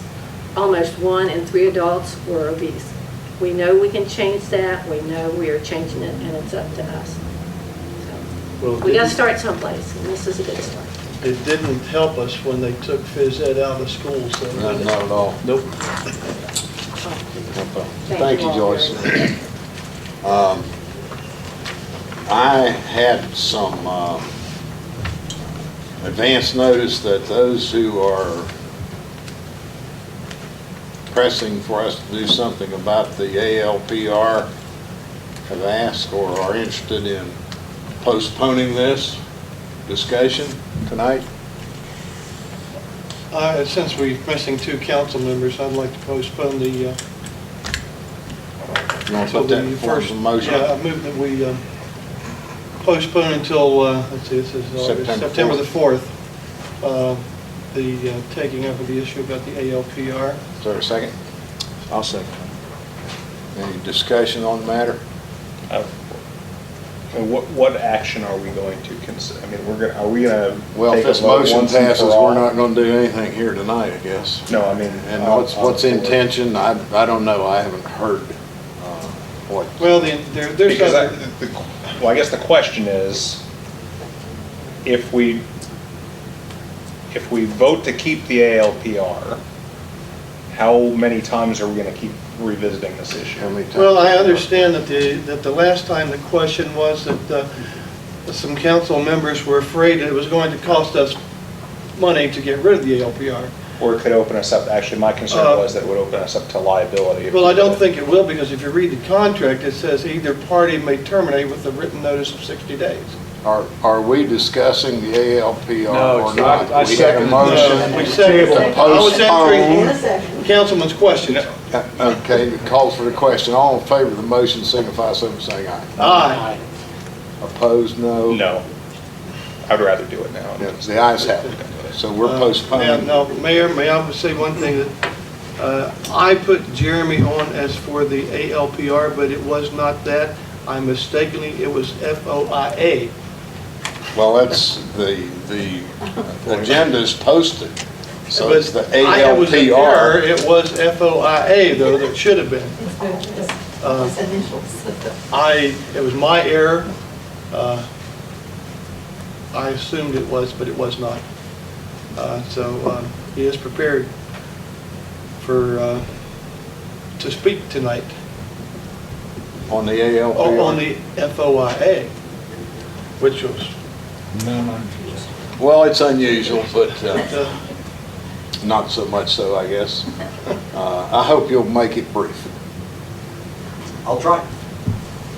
I'll give you 5 minutes, okay? Is that enough? I don't know, is that what the rules of the committee state that I'm only entitled to? Rules or- state that I can limit speakers. I thought that was if I signed in. Well, then I'll make it fast. As council is aware, and for those that are not familiar with the background, I previously filed an official Freedom of Information Act request in which I requested my own personal information as scanned by the ALPRs, which I'm not supposed to mention now. The FOIA request was denied in its entirety in what I believe to be a violation of the Freedom of Information Act and a further violation of my civil rights. Also, the city took the official position that the city of Buckhannon does not own that data, so therefore they're not required to release it, even under FOIA. However, I've done a lot of research, and I would now like to read to council a few select sections of the West Virginia State Code, and afterwards I'd like to have this placed in the official records of this meeting for posterity. In West Virginia State Code, Chapter 5, titled Department of Administration, Article 8, entitled Public Records Management and Preservation Act, Section 5A, 8-2, subtitled Declaration of Policy, is stated, quote, "The legislature declares that programs for the efficient and economical management of state and local records will promote economy and efficiency in the day-to-day record-keeping activities of state and local government and will facilitate and expedite government operations, that records containing information essential to the operation of government and to the protection of the rights and interests of persons must be protected against the destructive effects of all forms of disaster and must be made available when needed. It is necessary, therefore, to adopt special provisions for the selection and preservation of essential state and local records, thereby providing for the protection and availability of such information." This is boring, I know, but bear with me. Do you intend to read us the entire FOIA Act? No, sir. Okay, go This is ahead. boring, I know, but please bear with me, and I will show you how this is relative to my argument. Section 5A, 8-3, paragraph B, defines a record as any document, book, paper, photograph, sound recording, or other material, regardless of physical form or characteristic, made or received pursuant to law or ordinance in connection with the transaction of official business. Paragraph D goes on to define a local record as a record of a county, city, town, authority, or any public corporation or political entity, whether organized and existing under charter or under general law, unless the record is designated or treated as a state record under state law. I thereby challenge the city of Buckhannon to provide proof to the people that the information generated locally by the ALPR system is designated or treated as a state record under state law, keeping in mind that there is no state law governing the use of ALPRs, and therefore, by default, the records generated here locally by the ALPR system would not have any such designation. It is my opinion that the records cannot be considered a state record and therefore are instead, in fact, local records owned by the city. Without such designation as being a state record, it is the duty of the city of Buckhannon to not only maintain each and every record generated by the ALPR system, but as Section 5A 8-2 states, to protect against the destructive effects of all forms of disaster and must be available when needed. Paragraph 5A 8-3 states that the records generated are to be considered local records and the responsibility of the municipality unless the record is designated or treated as a state record under state law. And again, there is no state law governing the ALPRs. On Tuesday, July 28, 2014, I submitted a secondary FOIA request asking for access to any and all documentation of the city which defines the internal policies and show how the city is in compliance with the Public Records Management and Preservation Act. These are my findings. I was sent a copy of the charter of the city of Buckhannon. After I scanned in the 50 pages of the Buckhannon City Charter, I ran an optical character recognition on the document and searched for keywords in my attempt to find out how Buckhannon is in compliance with Section 5A 8-3 of the West Virginia State Code. Unsurprisingly, I found absolutely zero references to records retention, public records management, or anything that pointed to a written policy regarding compliance with the Public Records Management and Preservation Act in the Buckhannon City Charter. Never expected to find it. I firmly believe that the data collection by the city of Buckhannon through the use of the ALPRs and the subsequent deletion of that data at a local level is in fact a violation of state code and in contravention to the spirit and letter of the Freedom of Information Act, which has the intent, as written by the Attorney General, to, quote, provide full and complete information to all persons about the workings of government and the acts of those who represent them as public officials and employees, so that the people may be informed and retain control. In closing, I would like to thank council members for their assistance in this matter. It has been a learning experience for all involved, and I am sure that the voters of Buckhannon are paying attention to the matter in which your duty to defend their rights is being executed. For many voters, this is a crucial point of consideration when election time comes around. Thank you again, and I look towards seeing what the official reply is. Now that's my statement. I would like to have this entered in as a meeting public record. These are comments by my computer security expert, Dorsey Shreve, who wrote a letter to council stating on how the ALPRs can, in fact, be reprogrammed to not have communication with the central database, and the limitation on the local side is not due to technology or software, but it is due to the agreement that the city has with the county. But we will save that again for the next meeting. If he wants this as a matter of minute record, he can address it to the city of Buckhannon and sign it. Is that a requirement? It's my requirement. Now, you can take me to task on that if you want to, but anybody could have produced this, typed it up, and you know. That's fine. I'll have him here at the next meeting. That's not a problem. But I would like to officially resubmit my initial FOIA request for my personal information based on the new findings that the data generated by the ALPRs is in fact local records. Okay, thank you. Brings us to Department and Board reports. Michael? I'm going to be really brief. We have had a lot of meetings on a lot of subjects over the last couple of weeks. I'm not going to really elaborate on those meetings. There's some meetings that are still kind of in an infancy stage, which I'll report later on. But I do want to talk about a couple of things that are important and a couple of upcoming meetings, one of which is scheduled, one of which I'd like the council to entertain scheduling tonight if possible. I do want to remind council and the public that we do have our Home Rule Board presentation Monday, this coming Monday. It's at 8 a.m. At Bridgeport City Hall. We'll be presenting to the Home Rule Board. I would appreciate if any of you can make it your support and presence at that meeting, 8 a.m. Bridgeport City Hall. The other item, 8 or 8:30? 8 o'clock a.m. The other item that I want to talk to you about is essentially in July, when we were doing our budget revision for the 2014-15 fiscal year. I'd asked council to schedule some type of a work session, one to deal with the additional fund balance that we had, an allocation of that expenditures. As council is aware, we were unable to schedule a meeting regarding that, so we took the additional funds and placed them in the council capital outlay. We had originally appropriated $30,000.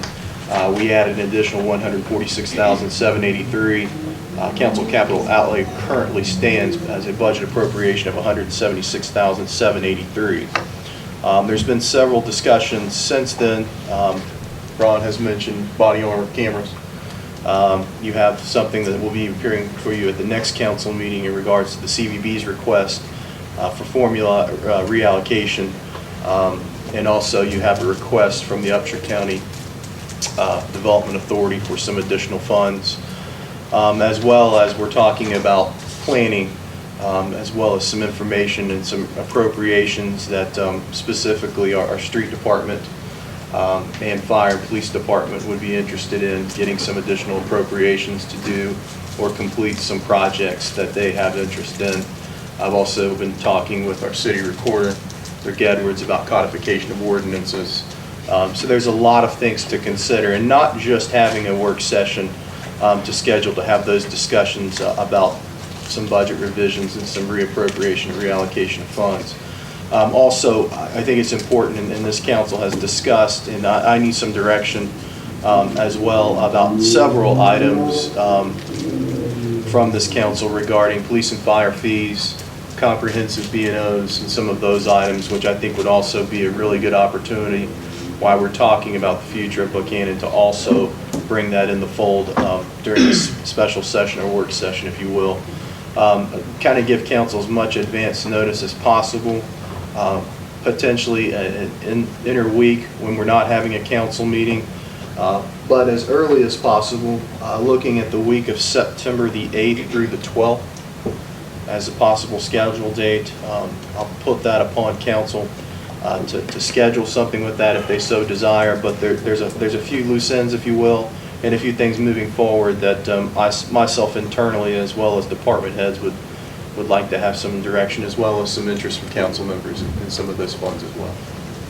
So 8th through the 12th if possible. It's an off week, council. I don't know where that fits in anyone's schedule. What? 8th through the 12th. Of September. Can we have During the a, day, or? can we have a day meeting? Whatever. Depends on the day. Like a Monday morning? Yeah, that'd be fine. That would be fine. Monday morning would be the 8th. Dave, that would be fine. That- 10-ish? How about earlier the better? Yeah, the Five. earlier the better. It's fine with me. Should we get some input from the missing members too? Yeah, we ought to check them, but let's be tentative. It's Monday morning, what is that date? That's The 8th. September the 8th. September the 8th? At 10. Or Tuesday, There's no reason, why can't that wait? That can't wait until the Thursday night meeting? Yeah, well, but let's, It's a lot of discussion. You know, I think- a very I long think some meeting. of this- It probably needs to be dissected in separate, I mean, my opinion. I would encourage also that with your B&O, comprehensive B&O and the fire and police fee, that there might be an opportunity for us to involve many of the enterprises that are affected by those particular fees. And, you know, the business people that have, that are downtown or within the city and so forth, that, you know, what are their observations or concerns or what have you. And, you know, we're not business people up here, basically. We're elected officials, and I think we need to hear from those people that are affected by what we're considering for the future. well, I think we, like Michael said, I think we have to get together and decide what it is we're going to consider. There's a lot of things that have been brought out, and I'll speak for Mr. McCauley. You know, in drafting these ordinances, if council decides to go that route, he's going to need input of how to craft those ordinances as well, if that's possible. And certainly, this is in the raw stages of development, you know, tackling each of these issues. But in the meantime, I'll get with department heads and talk about some of their wishes and desires and some capital projects that they're wanting to do. And Mr. Pugh will put your item on, and Mr. Edwards will put yours on as well, and just discuss moving forward with that. So September the 8th at 10. At 10 o'clock, we'll check with, I said the center of the guards and the ends are here, but the tackles are gone, so we'll check with the tackles. It's just around the corner, folks. We have a council meeting. Just around the corner. So I'll remind you all again we have a council meeting on the 4th, I believe. So. Well, some people, the earlier the better, since they, you know, have to go to work or have jobs. This will be an open meeting, is that correct? Yeah. Absolutely, an open meeting. Hope y'all can be there. Hope you can be there. You can be there? I'll try. Okay. transparency is what we're all. Earlier That'd be better. Earlier the better. If I'm not VA Pittsburgh, 7 o'clock I'll be here. I think that 9, maybe even 8:30, push it up a little bit, because I'll bring donuts if it's 8. you'll be done enough stuff at 20. He won't bring If it's donuts. 8:30, he'll bring donuts. No, it's 8 o'clock. He's been trying to buy me coffee for a while. Don't get I'm not gonna get caught in that trap again. I said stuff in the minutes. Okay, let's go ahead. And that actually is all, as you know, I mentioned several meetings we've had, and I'll report back to those progress a little. Come on, Bob, it's 15 minutes away. I don't think it would hurt even after we have these discussions, if we would report in our regular council meeting what we're talking about. Maybe not rediscussed, but certainly report that, what we're. I would anticipate that any discussions made about reappropriations will probably go into budget revision for the next meeting after that. I'm not sure what that date is, 17th or 18th. Lot to talk about. I'm done, sorry. You're done? Okay. Questions for Michael, other than what we've already hit him with? Chief Gregory?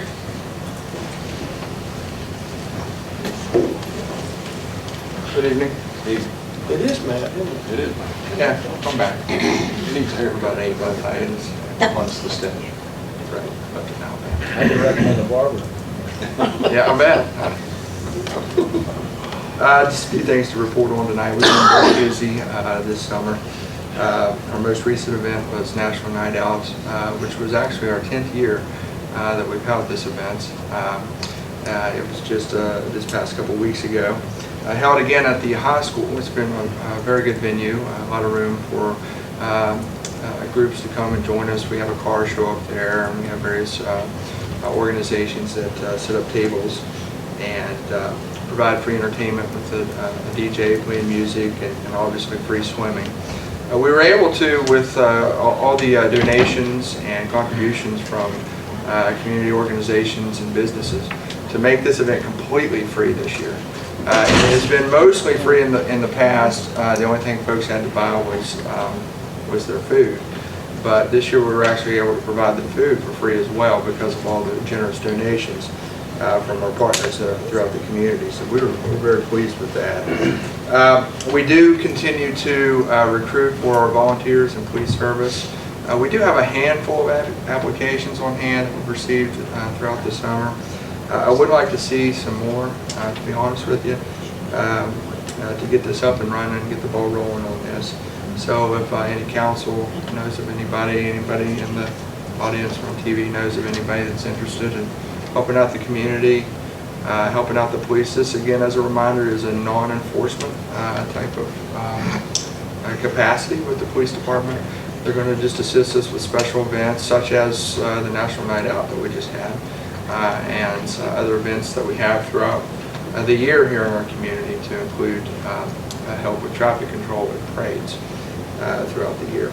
So we just want to encourage anybody that might be interested in this and partnering with the police department.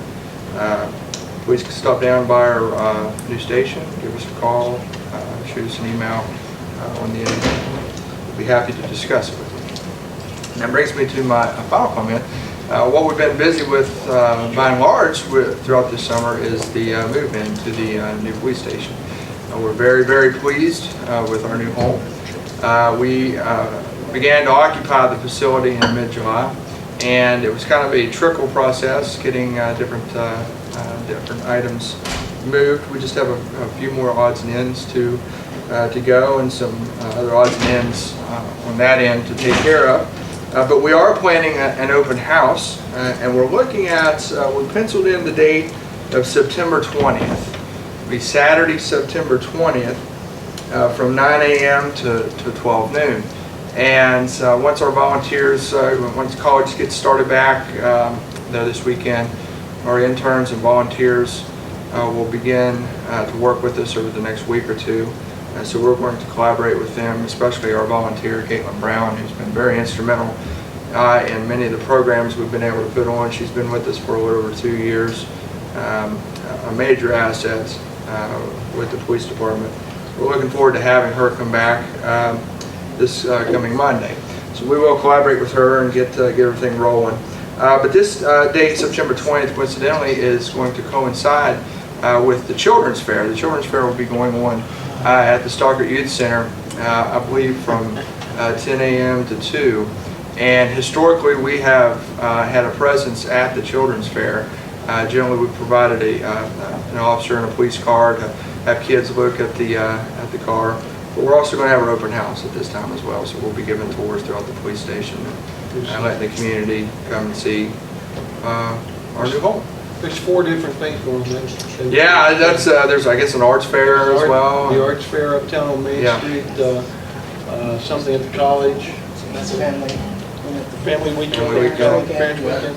So I guess we believe in the motto, when it rains, it pours. I think you'll have a great turnout. Yeah, and I hope so. You know, this is an asset for not just the police department specifically, but the whole community. It's a community asset. We want to share it and let everybody see where we're at and what our operations are. And that's all I have, unless there are questions. Questions for Matt? That brings us down to the Tom and Kelly show. Who is it? Tom, okay.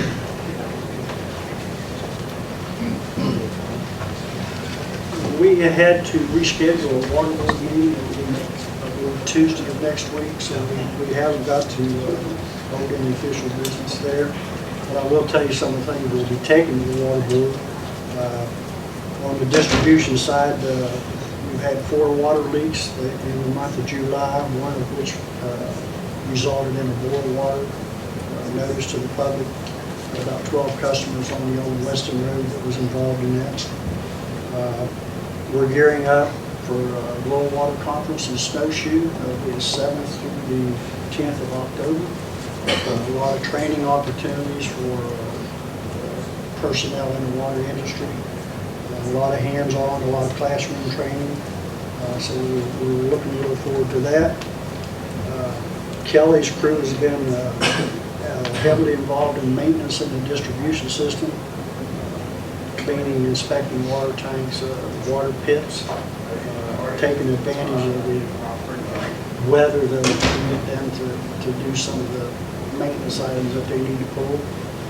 The plant side, we've rebuilt some broken motors and electrical services that has failed us somewhat due to age and usage. I would bring up, while I'm on that subject, we had a main breaker issue. Commercial power coming into the plant goes through a main breaker. We worked that out with a local electrician in the wee hours of the morning on the weekend. So we're going to take an opportunity to get some ideas for upgrading that particular item that has got some age and usage on it, where we can have hopefully a maintenance-free electrical service for some years to come. So we got some options coming there from a local electrician. Distribution optimization, you've heard me speak in the past about plan optimization.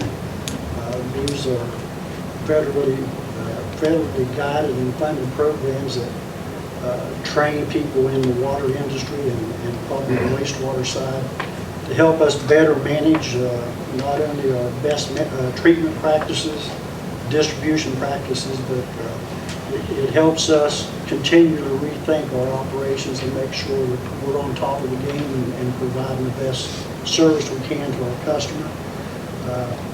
The last 15 years, they've really heavily looked at water treatment processes on my side of the industry. Very heavily regulated.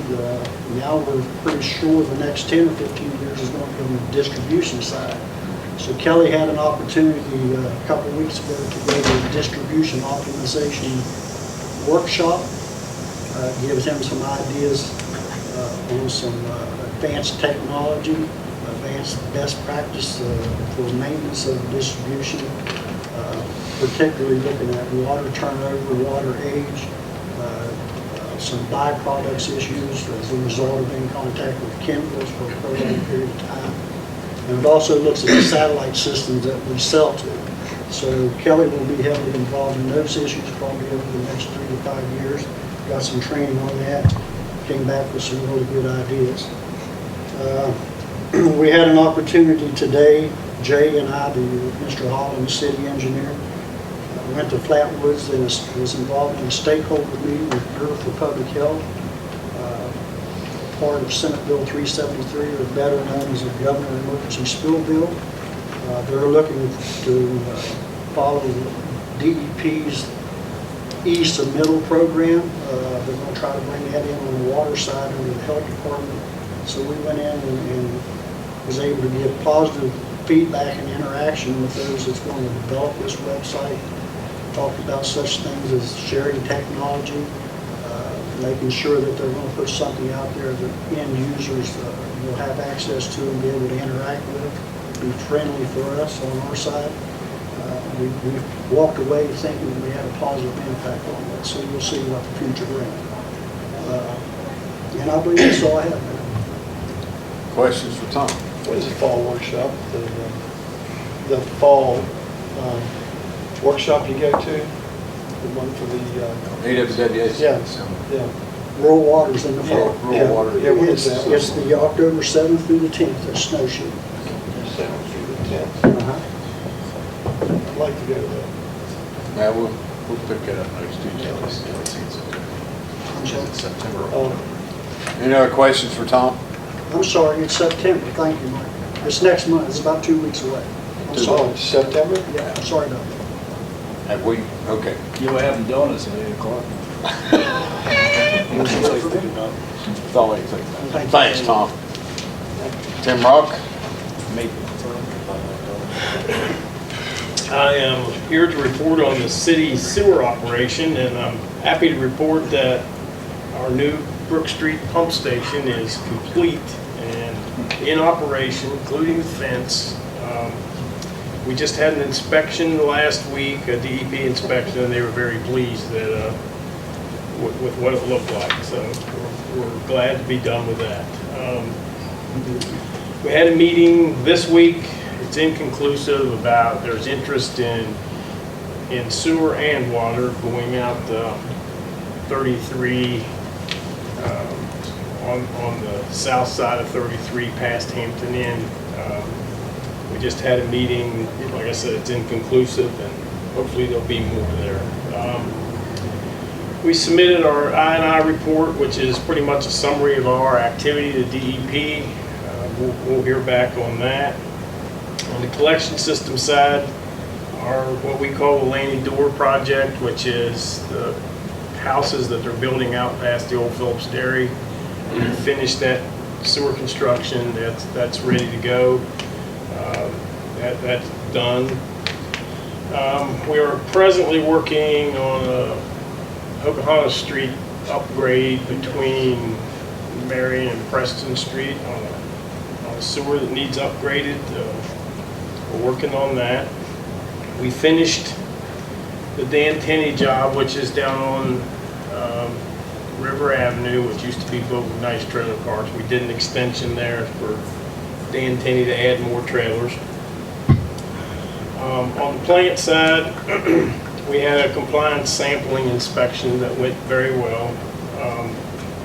We've gotten back a DEP inspection, and we got a very good report from them. We couldn't find any problems, which is kind of amazing. And we are currently working at the plant on upgrading our grit collection system, and we're just getting started on that. That's pretty much all I have. Questions for Tim? Pretty hard not to say Sam. It is. Tim is our new superintendent of our sanitary department.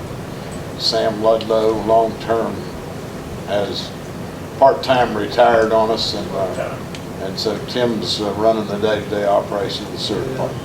You just got to learn to speak a lot slower. I'll try. Dave McCall. Thank you, Mayor.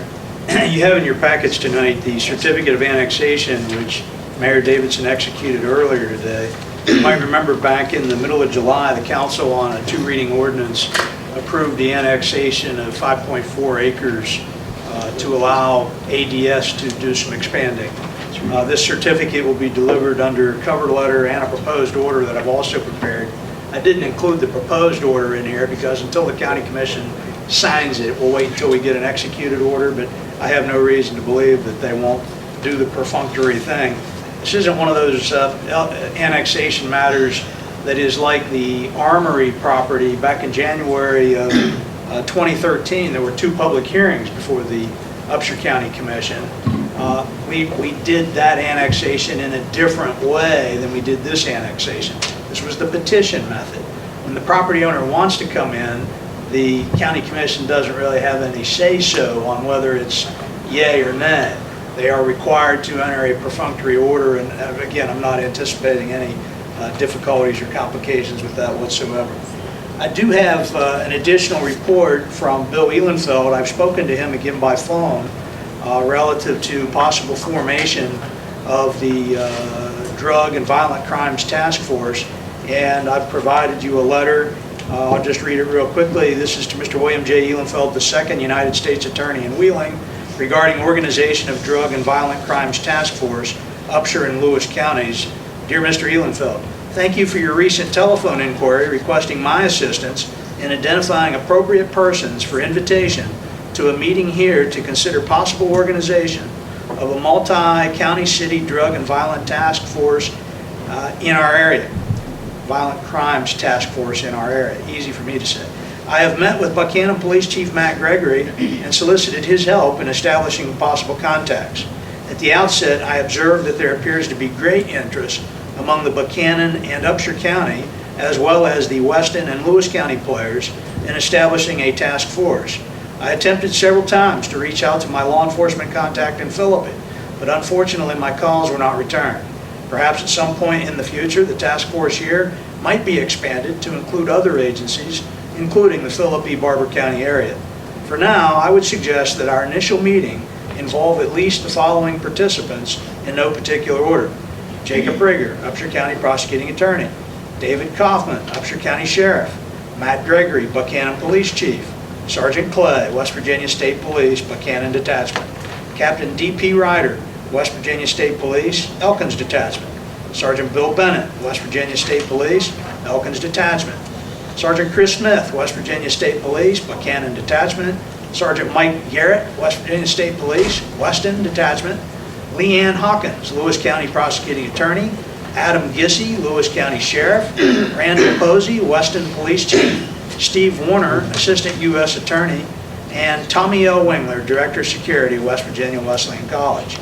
Please consider this to be a very preliminary working list that is merely intended to facilitate the beginning of this organizational process, and I know you will want to identify at least other representatives of appropriate state and federal agencies. The City of Buckhannon will be most happy to host our organizational meeting. I know that our city's officials are all very committed to your organizational efforts. Please feel free to contact me at your convenience, either at my office or at home, to discuss how you may desire to proceed further. If I may assist this important effort further here in any way, just let me know. Thank you for your continued attention and concern respecting our area's drug and other problems. Very truly yours, me. And copies going to the Mayor Council, Mr. Doss, Matt Gregory, but also to our other Upshur County officials, Sheriff Kaufman and Mr. Rigger. I'll deliver them copies of this letter tomorrow. The original has not yet been put in the mail, but will be so done in the morning. So we are coming along. Mr. Ehlenfeld's very confident and positive that we'll be able to do some good things with organization of the new Drug and Violent Crimes Task Force. Just a couple other real quick things. Peter Brown was on a couple weeks vacation, so I wasn't able to meet with him, but we do have a meeting scheduled for next Thursday, doing a long lunch working session. We've set 2 hours aside to try to further along the franchise proposal relative to TV cable. Remember that our cable franchise is scheduled to expire on December 31, so we'd like to have something before the 1st of November to the council so that you can consider that on hopefully 2 quick readings, and then we still have 30 days effectuation to actually put that in place before the 1st of this next year. That's the game plan. Working on several matters for our engineers, Jay Holland and Sam Ludlow. I'm sure they'll be reporting those things to you, especially Jay, at the next meeting.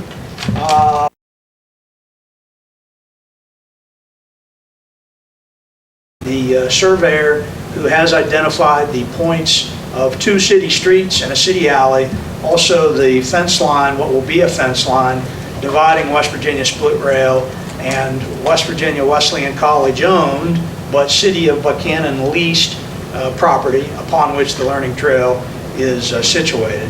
I think it's just going to be another one of those just super things. What time is it? 1:30 p.m. And I keep teasing you, there's another thing in the works that because we're going to honor somebody, we're going to keep it kind of on the QT and surprise this person at that time. So the only other thing I have, and Mayor, I hope I'm not stealing your thunder, but I would be remiss if I didn't just elaborate for another minute upon the passing of Dorothy Short. When I started with the city back in the spring of 1983, Bill Short was mayor and Dorothy Short was the first lady, and I don't know that there were ever 2 people who were more in love and committed to each other than Bill and Dorothy Short. I was trying to think of the perfect adjective to describe Dorothy in the couple of weeks since we honored her with Dorothy Short Day, and I think the adjective elegant is the one that most comes to mind. dignified, but fun-loving too. Many years, until maybe 10 years ago, I spent a lot of good times with both the Shorts and the Blue Lot at WVU games, and believe me, as elegant and dignified as she was, she knew how to have a good time too. When we did the dedication 2 weeks ago Friday, 2 weeks ago tomorrow, Dorothy was unable to attend, and we had a nice ceremony down at Festival Friday, and Harley Brown was able to offer some words, and Tony Gum happened to be there, and I asked him on the cuff if he would also say some things, and I don't think anybody has ever had anything bad to say about Bill or Dorothy Short. We went over to her house after that, and by that point she was not able any longer to get out of couch or bed, but she knew who we were, and she recognized us by name, and I carried the 2 signs that will be installed, I think, as early as tomorrow in the park beside the primary pavilion at City Park. And they're pretty light, even though they're pretty big. And she just held it the entire time, particularly the picture of her and Bill that will be on the interior side of the pavilion. And she said thank you, and I thought she might get emotional, but it was Harley and I that got emotional. And she said thank you, and we both kissed her on the cheek, and we pretty much knew then, just given the condition of her health, that was it. But we've lost a great lady. The other thing I think we'd be remiss if we didn't observe, the city iconic picture in back of you that was done by Ross Strait, as well as the Indian statue in Jawbone Park that is such a point of interest for visitors and the whole bit. Ross Strait, while he was different from Dorothy Short, I knew him quite well too, and I would not use the adjective elegant, but he was a heck of a guy. He was an artist. Just incredibly artistic. Truly. It was a tough week to lose them both on the same day. That's all I have, unless you guys have questions for me. We'll brighten things up a little bit. You have in your packet this letter from Joseph Reed recommending this joint city-county meeting that Joyce spoke with. Brings us to our consent agenda, which is minutes of regular meeting of August 7. Building and wiring permits and approval of payment of the bills. I would entertain a motion to approve the consent agenda. So moved. Second? Second. Motion made and seconded. Any discussion? If not, all in favor signify so by saying aye. Aye. Opposed, no. The ayes have it. We have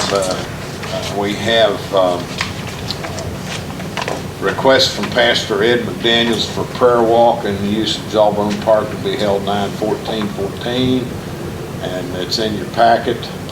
And I would entertain a motion that we approve that from 2 to 4 p.m. on September 14. I most reverently second. Subject to availability and scheduling of the park. Second. Motion made and seconded. All in favor say aye. Aye. Opposed, no. The ayes have it. The ALPR has been postponed, bringing us to second and final reading of ordinance 383, establishing of a zoning college district. I don't think there's much more to say.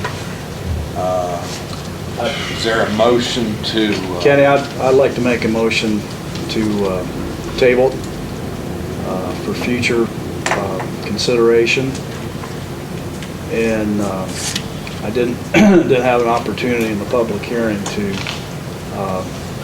because it was a public hearing, we were listening to everybody else and their observations and concerns. And I'm sort of caught flat-footed, and I'm embarrassed, quite frankly, because the last council meeting I voted for the college zone, but I also knew I'd have a chance to go back and reconsider it and go through it more thoroughly. And I know the college has good intentions. I don't even question that. But I have talked to a number of property owners that will be impacted by the college zone and also contiguous to the college zone, and also a number of people on the planning commission. And I think that we ought to give serious consideration to sending it back to the planning commission. And we need to really bend over backwards as the city, and I would also include the college here also, that when it was presented on July the 28th, that was really the first opportunity that the Planning Commission had a chance to look at it entirely. It's been talked about for, as Barry said last October, he sort of threw up the idea. And I think conceptually it's not a bad idea. But I'm uncomfortable, and again, I'm embarrassed to say this, that, you know, we as City Council, I believe we unanimously passed it, but we really didn't have the input that we should have had from the property owners that are impacted by it. And I think to do it this quick without the kind of observation and concerns is not the right way to proceed. And I appreciate everybody that came to the meeting tonight to voice their concerns and ideas and observations and so forth. But I think we're making a mistake doing it tonight. I think we ought to put it on the table, go back to Planning Commission, develop a process that I believe is a little bit more open and transparent than what it is now. And David, don't want to suggest that you were not objective in this whole process, because I think you mentioned even last council meeting that you took off one hat and put the other on. But that's one of the issues we have to deal with, I believe, as elected officials. When you have the college attorney write the city ordinance for a proposed college zone and then present it as our city attorney. I think that's a process that we need to give real serious consideration to. I don't feel comfortable with it. I would even suggest that once it goes back to the Planning Commission and we go through a process that's inclusive, doesn't disenfranchise people from the beginning, that we ought to give serious consideration to have an independent outside legal counsel review it. And then if everybody's comfortable with it at that point in time, then we should consider as an ordinance for a college zone. I can't vote for it now. I don't want to vote to say no, because I think, again, conceptually, it's something that really might be very advantageous for both the college and the city. And David, you're right. You know, Jay Rockefeller, back in the early 70s, he sold almost all those properties, and then the college started buying back after the '85 flood. And oftentimes it depends on who your trustees are and the president as far as what you're doing. But conceptually, I don't have a problem with it, but I don't like the process. I think it was too quick and not inclusive enough, and it needs to be given more time. So I would like to make a motion to table and to refer to future consideration. You're moving to table this ordinance, the passage of this ordinance.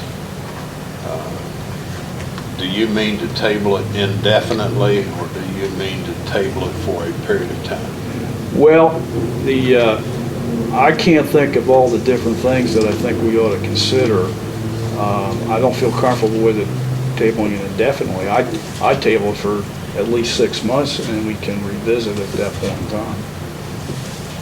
I mean, I'll take any other suggestions. I'm just wanting to go back to the Planning Commission? I'm just wondering if we don't have a second here, but maybe I sometimes get a little bit too formal with how we go about proceeding. I'll second.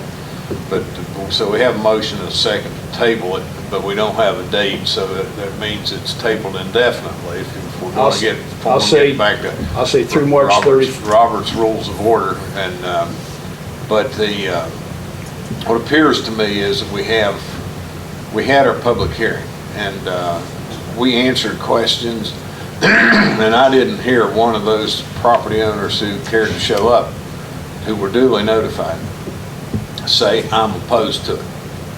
I didn't hear that. Now, I think that we've followed the due process to open it up for further discussion. Okay, fine, that's good by me.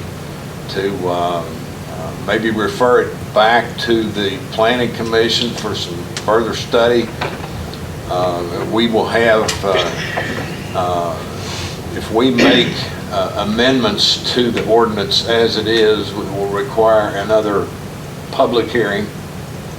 And maybe we could expand the list of people we would want to notify, or we'd do a better job of notifying people who could or may be affected by this. But I don't see 6 months. I don't see a couple months. I think we ought to, if we're going to reconsider the thing, if it needs to be amended, I believe if I read the ordinance, zoning ordinance itself, and West Virginia Code, plainly, David, you correct me and you will if I'm wrong, that if we make an amendment to the ordinance, it has to be vetted through the Planning Commission.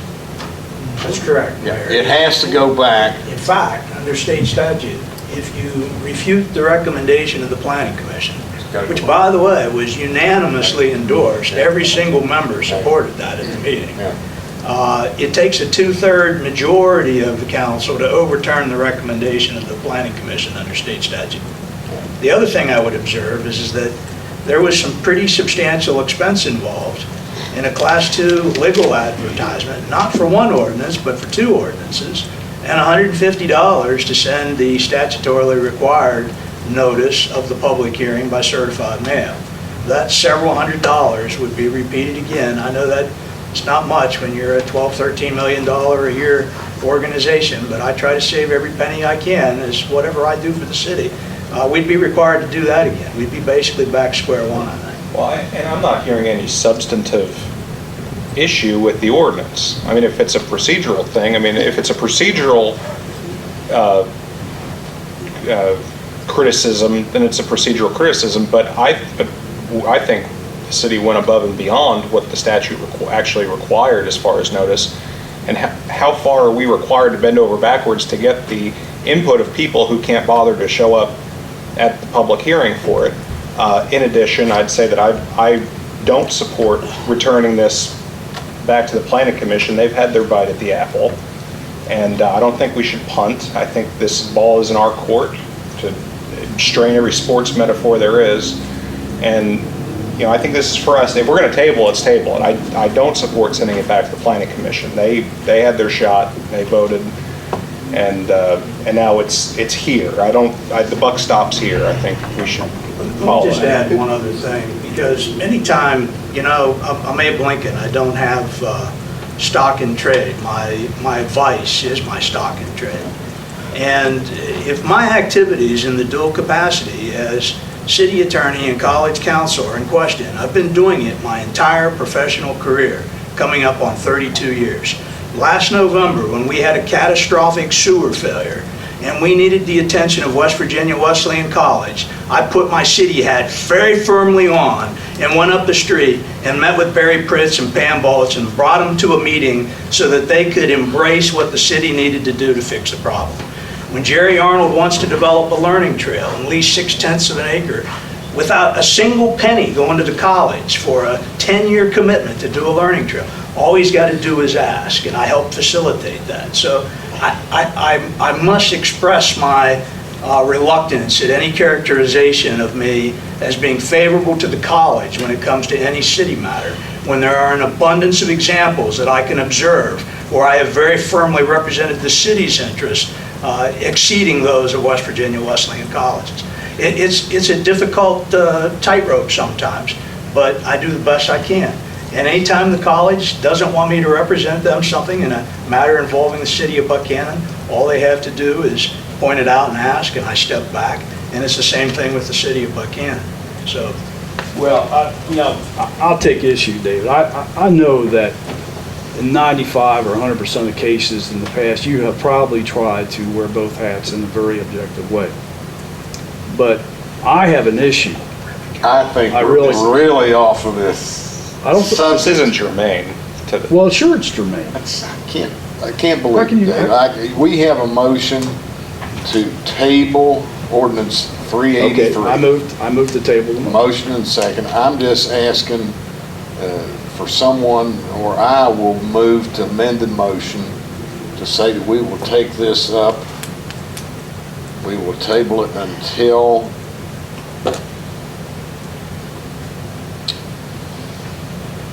Why? Why are we, why? Well, I What don't is know. going to be accomplished by tabling it? I don't see it, but no, we're going to table it until September the 18th. That's my, If you get 3 votes to table it.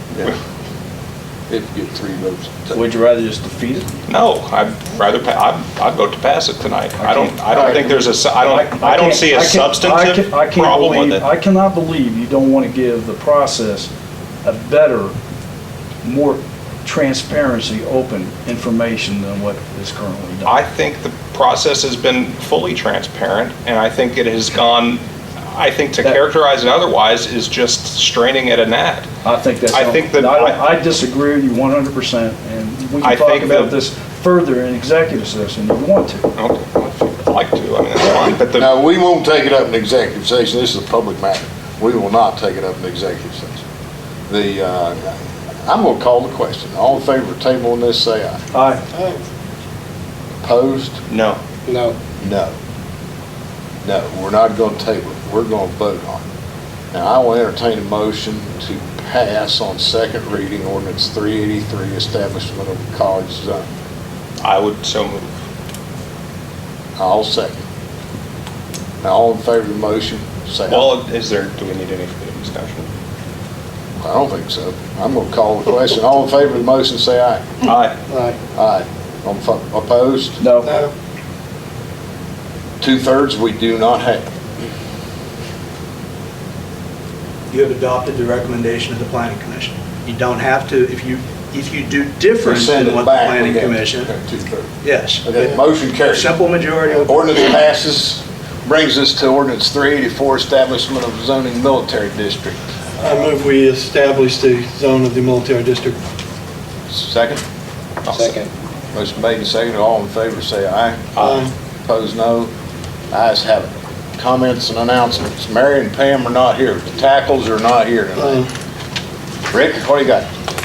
Oh, I got nothing except to say that I'm so glad that so many people did come out tonight that Oh, yeah. that did get their letters of interest. I know it took a long time, an hour and 10, 15 minutes to get through all of that. I want to thank Jeremy McGowan again for coming out and giving us some more insight on something that a lot of people have come to me about and discussed, that I understand, that I hope this city continues to get a grip on, and we actually can do something about this one like we did tonight, just doing our ordinances. Just beat it down. Just do get it something down. about it, Yeah, just do something about it. Get it over with. That's all I got. Beat it down and get it over with. Thank you, Rick. Tom? I don't. Ron? Yes, Mayor. One thing I'd like to bring up is that I still want to push for the body cams and the dash cams for the police department. After seeing what's going on out in St. Louis, I think it's something that we should most certainly consider for the safety of our officers and for the safety of the citizens of Buckhannon also. And the second thing I want to do is I want to make a motion that we take the information that Jeremy has given us tonight and we give that to some outside counsel to research that, as to see if that is pertinent to us as far as the FOIA requests go concerning the ALPRs. Why does an outside counsel have to do it with the city attorney? Well, if you're going to ask, I would say because of the hostilities of our current legal representative against Mr. McGowan. Are you suggesting that his professional judgment's I clouded? am suggesting, I have seen his temper get the best of him, and I'm not so certain that he would use best of judgment, and I think we should need some outside counsel. I think, I would disagree with that strongly. Well, I'm sorry. Have motion to appoint an outside counsel to research Jeremy's information. Is there a second? I'll second it. Further discussion? We're gonna, Why can't we get another opinion? why can't we hear what his opinion is first and then decide if we? I think we've heard it. I quite a think few we've heard it times. many times. I'd like to hear a response to the specific information that was raised tonight. As you wish. I'll be happy to, Mr. O'Neill. First, I did my doctoral dissertation. I don't mean right now. My doctoral dissertation in law school was on the Open Governmental Proceedings Act and the Freedom of Information Act. So I know a little bit about open governmental proceedings and FOIA. 32 years of practice, did it in law school. So here's the thing. I want to know, as a suspicious husband, whether my wife's been running around on me. I've been out of town for a week. I'm going to, not really.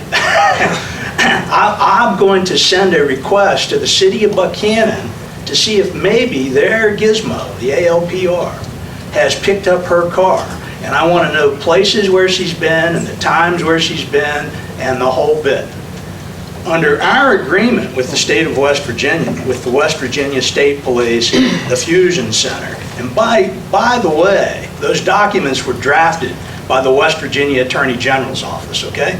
So we want to know where the West Virginia Attorney General weighs in. He's been here to City Hall through his assistants, has told us what the law is, right? Relative to their position on it.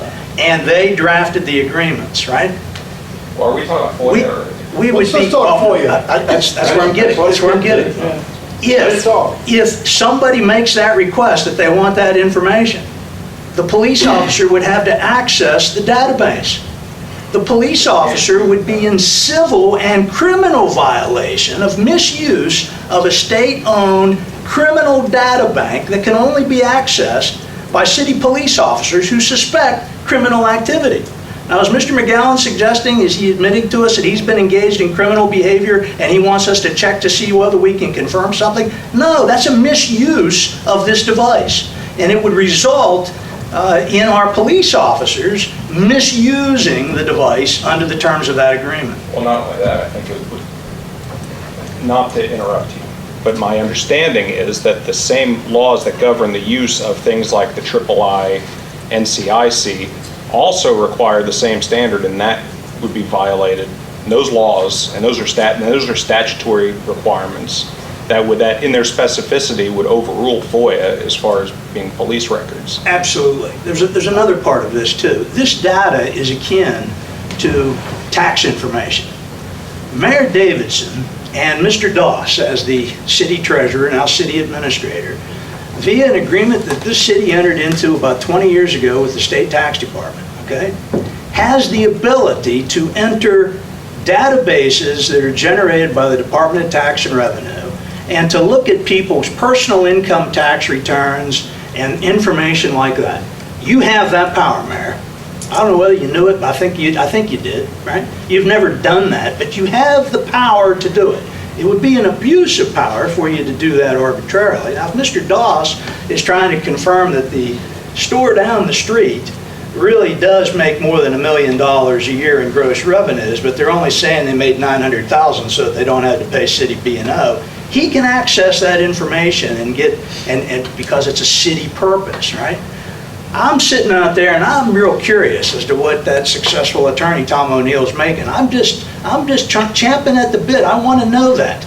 I'm going to file a FOIA request with Mayor Davidson because he has the ability, technically has the power, to access that state database, their information, their data, and to give me my answer. Or maybe I want to check the DMV records, or maybe I'm suspicious that my neighbor next door has been involved in some criminal activity that they may have been either arrested or convicted of, and I want the city police officers to do a criminal identification bureau check. All of those things are disallowed under state law.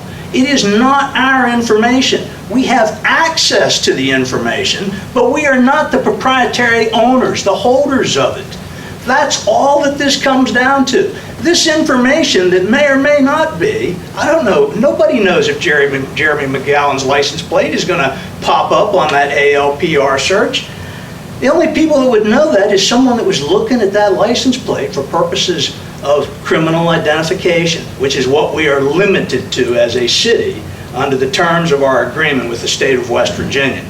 To do that would violate that contract and expose this city to liability way greater than what we have if Jeremy McGowan walks down to the circuit court's office and files a complaint claiming that we didn't comply with FOIA. Well, more than that, I think it would open up the city to violation of not just the agreement, but the criminal laws that govern the use of police information more generally, which supersede this agreement. I thought the issue is, I thought the information that Jeremy had here this evening was to determine since there is no governing policy in the Code of West Virginia concerning ALPRs, and there's nothing in the city concerning ALPRs, that was to determine who is the owner of the information. And that's what I want to get to know, too. That's a judicial The argument. contract with the state of West Virginia says it's their information. That's what we signed as a city. That's what the mayor signed as the city. It's the state's proprietary stuff. It doesn't belong to the city of Buckhannon. The It's word not ours. proprietary doesn't show up in the mutual agreement one singular time. Well, you read the spirit of the contract and tell me that. Read the spirit of the FOIA agreement that the Attorney General wrote. See, therein lies my problem with, Mine too. I'd really like, and I don't want to cause any more financial issues or anything like that. I think if this is going to cost us a litigation issue, I don't want us to go there, of course, because... Well, we have the opportunity. Well, I understand that, Mr. O'Neill, but the truth of the matter is, if that put us in this position, we should never have been put in this position in the first place. Now I want to do is resolve it. We have option, if you want to get a quote-unquote independent legal opinion, we have other options than going out and retaining private counsel. What are We the go other straight to the Attorney General's office. The Attorney General would give us, I think the Attorney General's office would give us a legally binding. I've said all along, that Mr. McGowan wants the proprietary information of the state of West Virginia. Why doesn't he FOIA them? Because it's proprietary to the city of Buckhannon, not to the state, You asked according to it- the Records Management Act. You ask the Attorney General for that information and see what response you get. But there's no hostility. No hostility at all. I'm being objective, I'm protecting my entity, just like I have for 32 years. I'm trying to keep us out of hot water. And if you give that information to Mr. McGowan, it's just the beginning. The barn door is going to be wide open. And I requested my own personal information, not my wife's information, not your wife's information. I requested my information. Declaratory judgment. It would go to the circuit court, require the filing of a lawsuit to do that. I mean, that's where this is all. I just want to get the whole thing about the FOIA over with, because... Have the Attorney General come back to another meeting and... Well, quite frankly, when the Attorney General was here before, he never met with any of us. He met with some of us. Oh, yeah, on a selected basis. He didn't meet with council, and he wasn't here as a representative. I would suggest that the correct course of action, if the correct course of action for the objective that you guys want to achieve, and that is an independent examination of the FOIA issue, would be more appropriately directed to the Attorney General's office. I'm not talking about the ALPR issue, I'm talking about just the FOIA issue. I'm talking about the FOIA issue as relates to the ALPR information, because there is no law governing the ALPR in the state of West Virginia. David, can you write the Attorney General for an opinion? Sure. And before you mail it off, can Let us see. Jeremy McGowan have a look at it? Can Ron Pugh have a look at it? Read it the next council meeting. I'm the most transparent guy there is when it comes to those things. I'll be happy to do that, Mayor. How about we drop this motion, have him write the Attorney General for an opinion? When he's got his letter ready to send, we'll get copies out. I will rescind the motion. And see if you agree that he's asking the question you pose. Yes. Good enough? Good enough for me. Good enough. All right. That's all you had? Go ahead. You've still got some scriggling over there. Well, a lot of script. I just want to wish, maybe I did before I did, but Mary Albaugh and Pam Caperi, prayers for their families, and Godspeed to everybody out there. Mary's older sister passed away in Georgia, and Jimmy Capari is not doing well at all. Don't forget Festival Fridays tomorrow night. David? Are we going to have an executive session or not? No, we have nothing. It's not on the agenda, and there's no reason that I know of. Well, there may be a reason. What? I have a couple comments, and I'm extremely disappointed that we passed the ordinance for the college the way it was done.